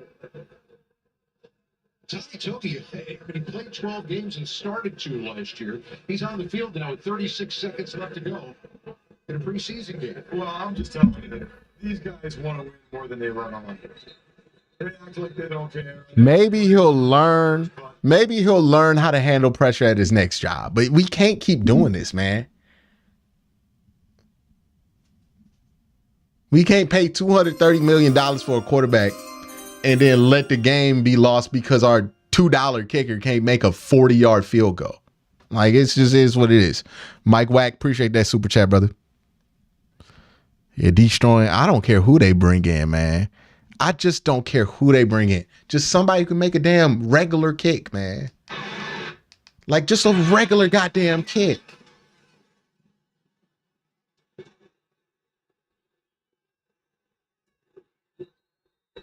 And the catch made at the 29. Hey, 25-yard punt. but let me give him a chance to redeem himself. Hopefully the offense gives him a chance to redeem himself. If he makes this field goal, then cool.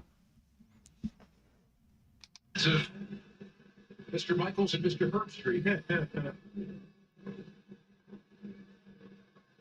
One game closer to Jalen Hurts. Starting off a 2023 season on the heels of an epic 2022. Ray Rag says it's nuts he has pressure problems because he hit a 57-yard walk-off in his first NFL game, but it's time for him to go. He missed a 47 to the right and then misses the second one to the left. That's the thing. When he made that 67 or 50, whatever it was, holding on that. When he made that long-ass field goal last year in week 1, he wasn't thinking about it. He's like, well, who cares? I'm just going to kick this thing really hard and hope it goes in. Ever since that, he's been overthinking every kick that he does. And then he went into a streak where he was missing a bunch of field goals, got in his own head, and he ain't been out since. He been in a funk for like 8 months, man. I'm sorry. Somebody else got to wait out this funk. We can't do it. We want this team to be good this year. Like that, we can't sit through this shit no more.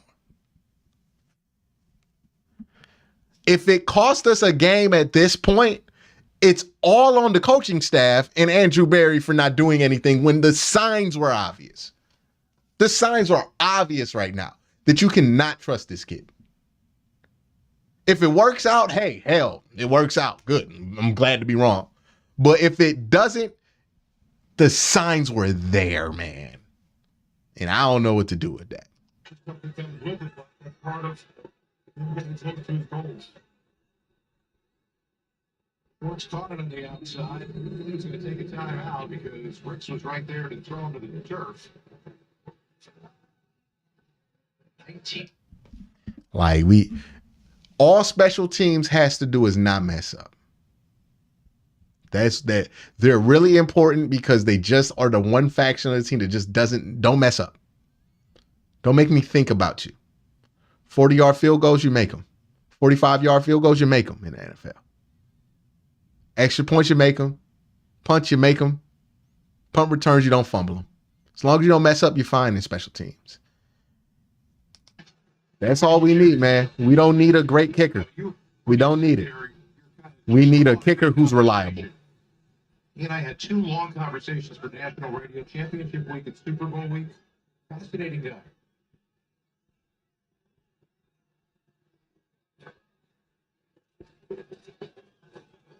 Second down. Oh, nothing there, so Bach throws it away. Here's Barry, got something there. Something about Taylor to make that catch right there, and then threw the football into the stands. He does it all, including this spring, making the walk to receive his master's degree in human relations from the University of Oklahoma. It happened in May. He made a great catch. Took 1 course in management and 1 in leadership after the loss. He just said it was a goal that he had set, and he likes to finish things. Then he started, and it made his parents proud. What an amazing guy. I love that he's all focused, locked in, and was ready for that pass. Bob throws. No, they're going to have to with 8 seconds left to go. So I hear Mitchell Payton makes the catch, and now you got time for 1 play, right? Well, no. I mean, look at the lucky fan there. That's all. I mean, it's one thing to get a ball, but you get a ball thrown to you. Professor Chaos says 60-yard field goal. Right? Yeah, why not? Who gives a shit? Might as well kick it, right? Throws me a football. Incredible.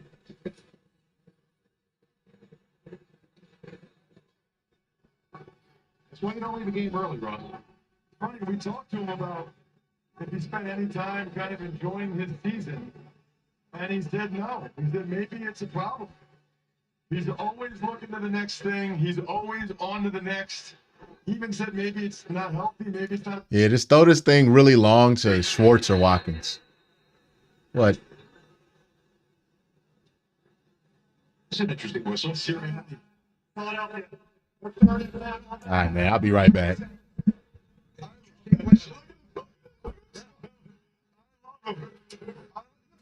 He wants to make sure the guys on defense are prepared. This is what they'll do in the regular season in this situation. You saw the way the Browns lined up. Now you have the defense come over and talk with D coordinator Sean Desai and said, look, this is how they're lined up, guys. They're going to run this. They're going to do that. We can't let them do this. And here's the deal for the Eagles. The Browns don't have any more timeouts. Anything in the field of play, the game is over. I think this is too far for Mond to throw a Hail Mary. So what the Browns are trying to do here is get 10 to 15 yards on an out route because they have to get out of bounds. The Eagles cannot let them get out of bounds. Outside leverage, let them complete it underneath. Although now with the Bucs set at the top, maybe they are going to try to throw a Hail Mary here. I don't know. There's your out of bounds play. Yep, tackle. Oh my God. What an amazing. Oh my gosh. That is a mental error. That is indeed. What was he doing? Mike Harley Jr. went inside instead of going outside. Mike Harley, I'm trying to go home, bro.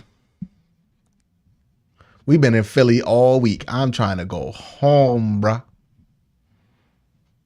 I'm trying to go home.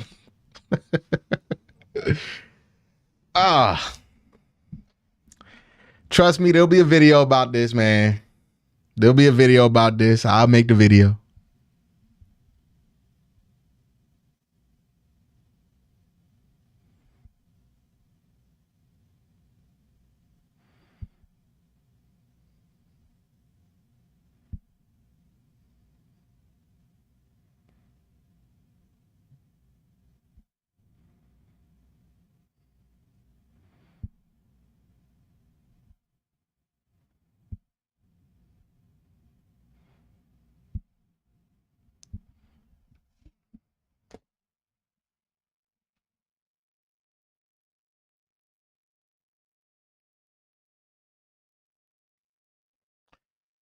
Smash stream coming through soon. I don't know.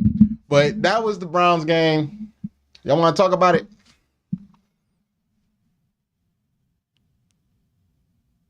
No, I didn't follow the team to Philly. I'm in my regular studio.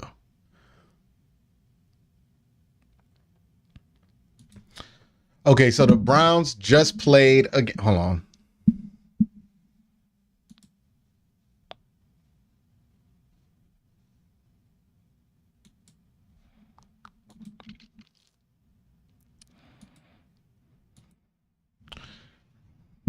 So the Browns just played their third preseason game of the year, technically preseason game, week 2. There are two big things to talk about after this game. I'll say DTR is the one thing. Austin Watkins is another thing. And then Cade York, who looked like he was having a good game. And then something happened that kind of reminded me why we got to just stop wasting our time with it. So let's talk about Cade York first, because I want to end the video on a positive note talking about DTR. So let's talk about Cade York and what my issue is with Cade York. Wait,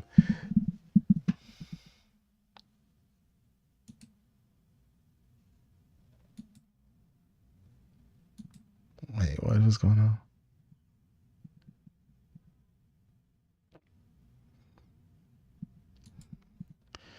All right, so let's talk about Cade York and my issues with what happened with Cade York. One, it was nice to see him make the sub 45-yard field goals. If you watch me on this channel, you know that what I care about with the kicker is, can you just do the basics? Extra points, under 45-yard field goals. You make those things consistently. I'm not going to be tripping on the kicker. I don't care if you're not the most accurate from 45 plus. I don't care if you don't have the leg to make it from 55 plus. That's not really that much of a concern of mine. My philosophy when it comes to special teams is don't mess it up, right? Just do what you need to do on special teams. I don't require the team have a great punt returner, kick returner. It'd be great if you had it, but like if you don't, it's fine. As long as your punt returner and kick returner don't cost you field position, don't fumble the ball, do things like that, I'm fine with it, right? Punter, same way. Kicker, all I want you to do is make the basics happen. And Cade York has a way of being inconsistent with the basics. He has the potential to be somebody who can make 65-yard field goals. He has the potential to be somebody who makes 55-yard field goals. But more often than not, we're talking about Cade York messing up the basic stuff.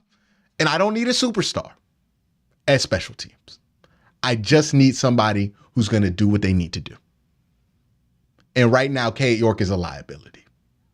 Now, he came into this game and he got basically 44, 43, 42-yard field goals, and he made all 3 of them. And I was like, hey, I feel pretty good about Cade York. I was ready to come on here and be like, hey, as long as Cade does the basics, we're fine.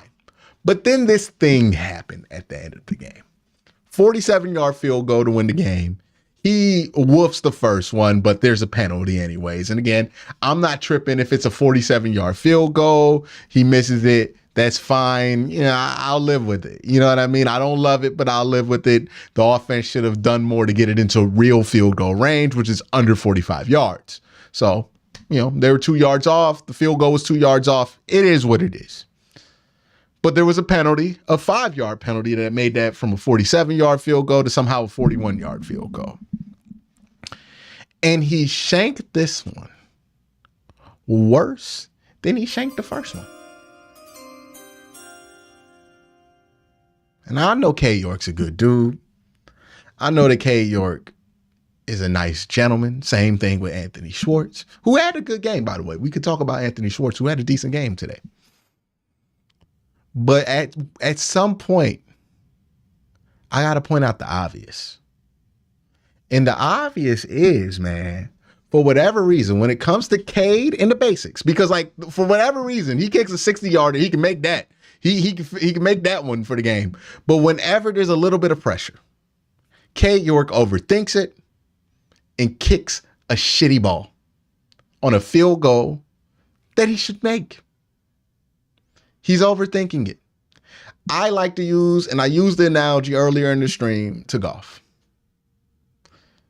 It's like golf. And what I mean by that is sometimes you can overthink your swing. You can try to adjust for certain things and try to, make sure it curves with the wind. And you can end up doing too much and you end up forgetting to just hit a good ball, right? That's why you go to the driving range. So you can just get used to hitting a good ball. Because 9 times out of 10, that's your best option. Just hit a good ball. The ball will go where it needs to go if you do what you need to do to hit it in the right place. Get your hips square.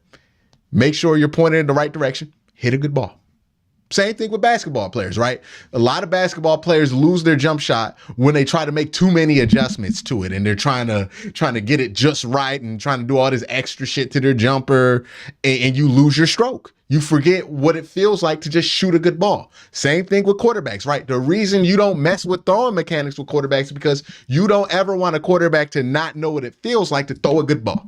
Because 9 times out of 10, your feet can be wherever you are, but if you're talented enough and you can just throw a good ball, if you get a good ball off, it'll go where you need it to go, or at least in the area that you need it to go. And what Cade York needs to do is just kick a good ball. But he's so worried about adjusting for this and, I missed right this time, so now I got to hook it left this time. And he does too much. Like, how many of Cade York's field goals go straight? They always got to curve and do all this extra shit. Why is he always throwing curveballs? Just throw a fastball. And that's what I'm saying with Cade York. It's nice that he could do the curveball stuff. It's nice that he could bend it like Beckham and all that cool shit. But I don't need that, man. I just kick a straight ball. Just kick a fastball. I need you to just fastball it. You know what I mean? Use another analogy. Let's go to baseball, right? Let's go to baseball. Yeah, it's cool if you could throw a 12-6. It's cool if you got all this stuff. But if you can't get any of it over the damn plate, then I need somebody who could throw a strike. And right now, Cade York is the guy who can't throw a strike. Now when it matters. He can get the count to 3-2. He can get 2 strikes.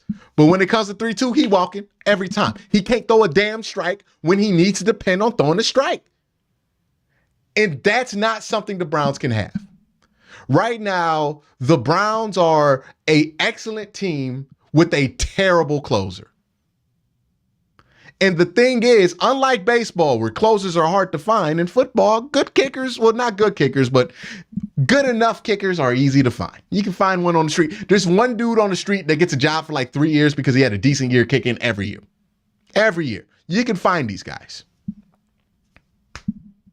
The Browns need a kicker who could throw a strike, and Cade York ain't that dude. Metaphorically speaking.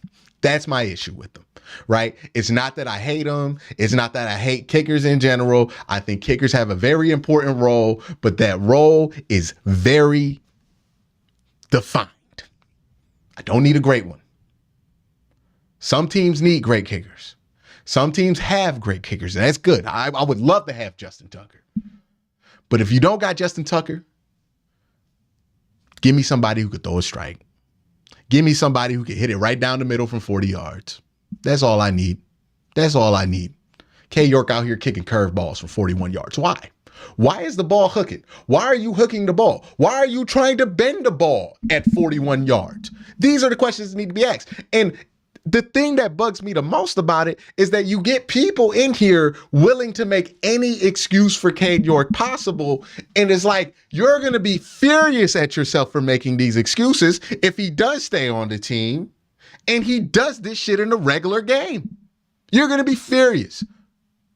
Do you really want to be talking about if Corey Bojorquez's holds are the problem? Like, really? They're not. It's not that hard to hold a ball for a kick. I know he had a bad year holding balls for Mason Crosby in Green Bay, but I promise you, if the holds were an issue, Josh Dobbs or DTR or Kellen Mond would be out there holding that ball. Ain't that hard to find somebody to hold a good ball? If that was the issue, it'd be fixed. It's not the issue. It's Cade York's foot. That's the issue. It's obvious what the issue is. That dude, it's Cade York. So that's my whole thing on Cade York.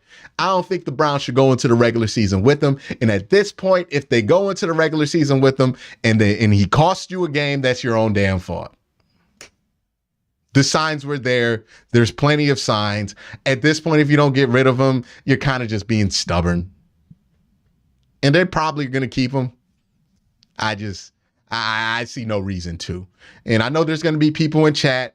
They're going to tell me, hey, man, he went 3 of 4. Hey, man, he did this and that. Hey, man, it wasn't that bad. Hey, man, it was just 1 field goal. And I'm just tired of the excuses for Cade York. Like, I was tired of the excuses for a former quarterback here. They got rid of him.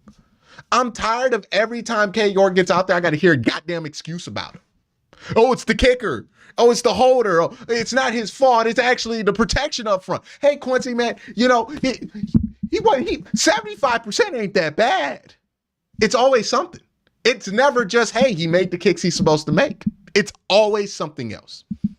It's always something else. And I'm tired of that. It shouldn't be.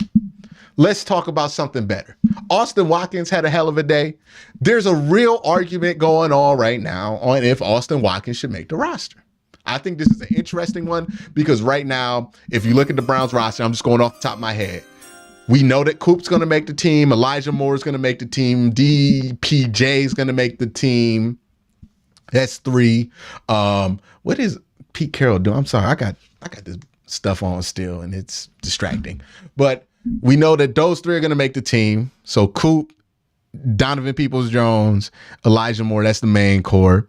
Then you have Cedric Tillman, probably David Bell, right? That's 5. And then you have a battle for 6. We'll see how it plans out. I think the Browns probably keep 7. I don't know if Watkins makes the team, but I think Watkins is going to be on the practice squad at the very least. I think he's earned that. I think they're going to opt for more speed at that spot, but I think he's made as compelling of an argument as you can make. And I've seen people make the argument that they should go with Watkins over David Bell, which I would just have to know more about what Chad O'Shea and the wide receiver coaches feel about that to go there, right? Because there might be things that Watkins doesn't do that doesn't show up in these preseason games against first teamers that Bell does well. So I don't know if I would make that decision. Marquise Goodwin's going to probably be on IR, so he's not going to have to count towards the 50-man roster. Watkins is going to have a chance there. Let's talk about Cedric Tillman, another guy who had a good day. I feel like Cedric's going to be able to help this team this year. I honestly, if I look at I'm trying to look at the wide receivers that I have listed here. I think Cedric is going to be the most productive out of the guys drafted in the last 2 years. I think there's going to be a real spot for him. I would love to see if they have some red zone packages for him. I would be interested to see the Browns do a variation of the Jimmy Graham package. And for those of you who don't know, the Saints would do this thing where they would split Jimmy Grant out wide, but in the slot. And then when they would have him in the slot, they would either do trips or dubs with them. Sometimes you do trips and you could have Elijah Moore next to David Njoku if he split out wide in the slot. And then you can have Cedric Tillman back there. That way that they feel like they have to defend the back pylon and you can force a one-on-one with David Njoku in a corner because of the presence of Cedric Tillman. I think that's going to be something interesting. I think he's going to be somebody who can help this team. And let's talk about DTR. I really think there needs to be a conversation, and at this point, a serious conversation about if DTR should be the backup. Now, again, Josh Dobbs looked great last year in the preseason. We were all excited about Josh Dobbs. Some of us were saying we should play Josh Dobbs over Jacoby Brissett, and I was on the other side of that argument. But the reason and what makes this argument different for DTR is, one, we're talking about the backup job, not the starting job. 2, we're talking about 2 quarterbacks who haven't played that much, right?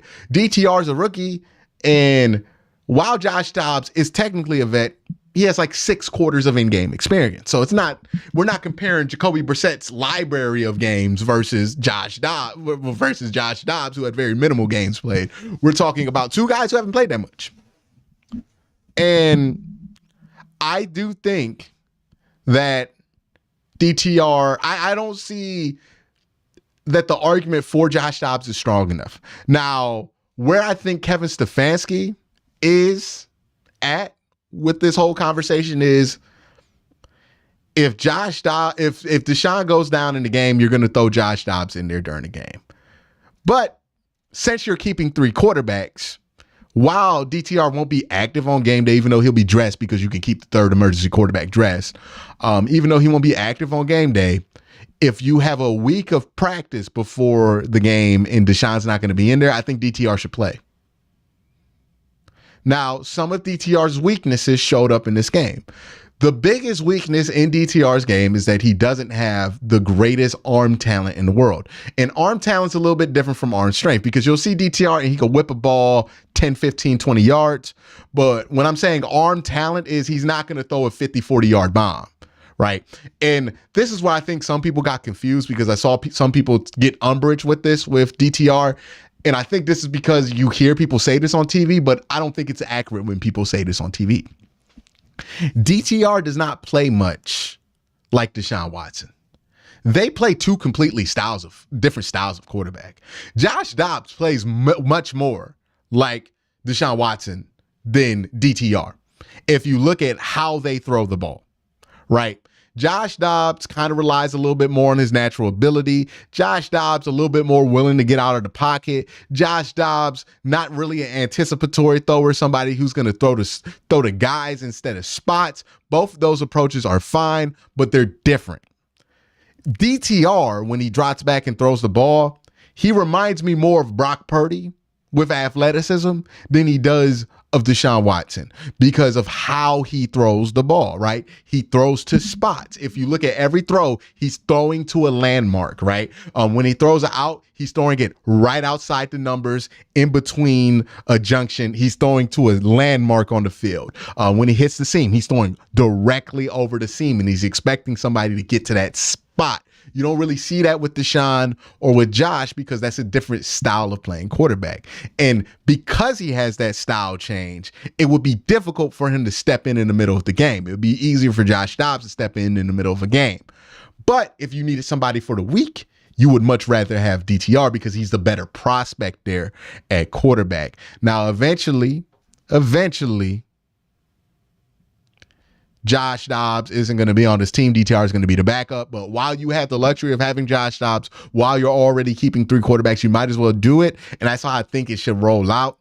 But I do think the DTR is the second best quarterback on this team. I think that the different style and how he plays is going to factor into why he's not going to be the game day backup. And they pretty much made that decision because Josh Dobbs didn't even play in this game. That tells you they feel like he's the game day backup. So it is what it is there. But DTR looks great. I'm excited about him. Hopefully we never have to see him in a regular season game. Hopefully we don't really think about him during the season. But if he can continue to develop into something that's intriguing to somebody, this could net us a 3rd or 2nd round pick. You know, Jacoby Brissett did that for Bill Belichick. Jimmy Garoppolo did that for Bill Belichick. Now, he wasn't the same pedigree as those guys coming out, so you'll probably be lucky to get a 3rd. But hey, you get a 3rd for a guy you drafted in the 4th. That's a great deal. So I think DTR has been intriguing enough. And I think we have to think about it in this terms too with DTR.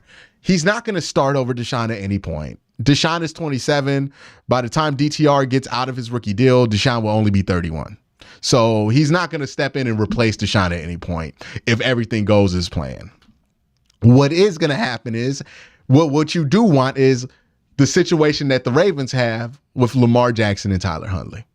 That's what you want, right? You want Lamar Jackson, Tyler Huntley situation. You want a high quality backup for a long number of years. I think you can get that with DTR. And then once it's time for him to get his own deal, he'll get his deal. He'll get a chance to start. He'll be the right age to start. And hopefully he takes that and goes off. I think if he gets in the Shanahan system with Kyle Shanahan gets his hands on DTR, I think he will start for like 4 or 5 years in the league and be a pretty decent player because that's exactly the kind of player that Kyle Shanahan wants and can win with. Like he's more DTR, and this is hard for some people to grasp because they see him do the athletic stuff and they assume he does the same stuff that the other athletic quarterbacks do, but he's a rarity. And he plays like Kirk. He plays like He kind of plays like Kirk Cousins. He kind of plays like Brock Purdy. He kind of plays like those guys in the pocket, which is fine as long as you're in the right system. But he's athletic. Usually, and the issue that Kyle Shanahan has with like a Trey Lance right now is that Trey Lance is athletic, but he plays like Deshaun Watson. And we've seen like the Deshaun Watson style of quarterback play does not work in that timing heavy offense. So that's the rarity that you have with a dude like DTR, and why if DTR becomes available or something goes wrong with Kyle Shanahan's team, I think he will be kind of thirsty to get his hands on DTR, because that's a rarity. A guy with that athleticism that plays that style. And again, that's why I think people get the comps wrong with him all the time. They compare him to Deshaun Watson. They compare him to Joe, like these athletic quarterbacks, and he's not that. What he is, though, is more in the mode of the timing gods, right? You know what I mean? The guys who really thrive in timing offenses, that's what DTR is good at. And that's why I think he will thrive at in the NFL. And that's why I think he's doing so much better with the Browns right now than he did in UCLA with Chip Kelly, because I think Chip was out here trying to use him like Deshaun. So that is my thoughts on this preseason game. For everybody watching after the game, y'all have a great day. Have a good night. I'm going to answer some super chats. Y'all have a great day. Have a good night. Now I'm going to answer those super chats that I missed. I was recording a video. So chat, let me get to your super chats. Okay, let me get to the super chats, and then we will get ready to get on out of here. It's been a long night, so let's get ready to get on out of here.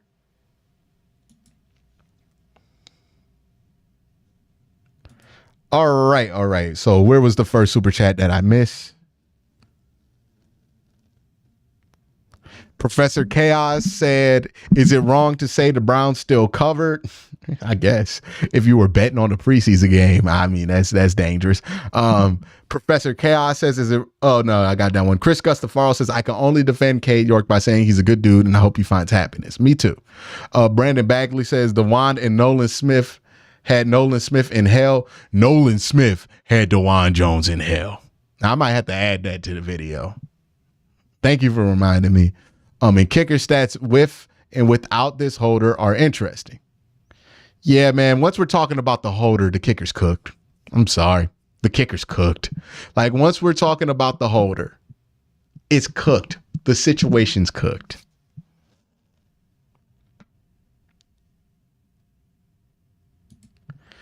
Real quick, something I wanted to add, because I didn't talk about it in the original video, was DeJuan Jones went up against Nolan Smith, and boy, oh boy, did those boys battle.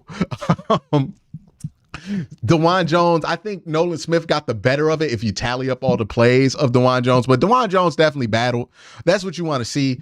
I don't think anybody should panic, and I know some people are going to panic about that, because about offensive line, we always panic about everything, but I think that DeJuan Jones did a fine enough job. Nolan Smith is somebody who I feel like should have been a top 10 pick in the draft this year, and he wasn't. So, I'm not really tripping if Nolan Smith beat you. And by the way, Nolan Smith going to be a player, man. He's good with his hands. You saw that hand slap that he just beat DeJuan on, took all his strength away. And then there was one play where he snuck in behind Anthony Schwartz and tracked him down, almost got a horse collar adjusted, and then got the tackle. That's going to be a damn good player in the NFL.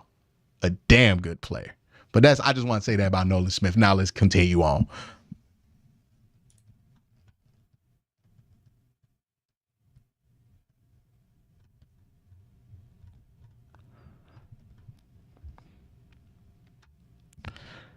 Rex Fortune says we got to keep Diabite. That kid looks great. Watkins is making his case too, for sure. Rex Fortune says here, we got to keep Diabite. Okay, I got that one. All right, cool. Diabite is another one who I thought. Diabite is another guy who I thought made a really strong impact in the game today. I think that he should get a roster spot. I mean, he was just shooting on gaps, making plays, forced a fumble, and got a safety, I think. So, I mean, He's got to make the roster, right? He's making plays like that. Might even be able to get into the rotation. Might have gotten a hidden gem there at linebacker as an undrafted free agent. But remember, he's not really an undrafted free agent. He's an undrafted free agent who got the contract of a 5th rounder. So he probably told teams after a certain point, don't draft me because I want to be an undrafted free agent. Teams didn't draft him, and the Browns got a 5th round pick basically with Diabite. And he looks like it. He looks pretty good. He don't look like a regular UDFA player. So that's another trend that's going on. Y'all got to keep in mind that when you hear that with certain undrafted free agents, they're not really built all the same. So that Diabite really did look good.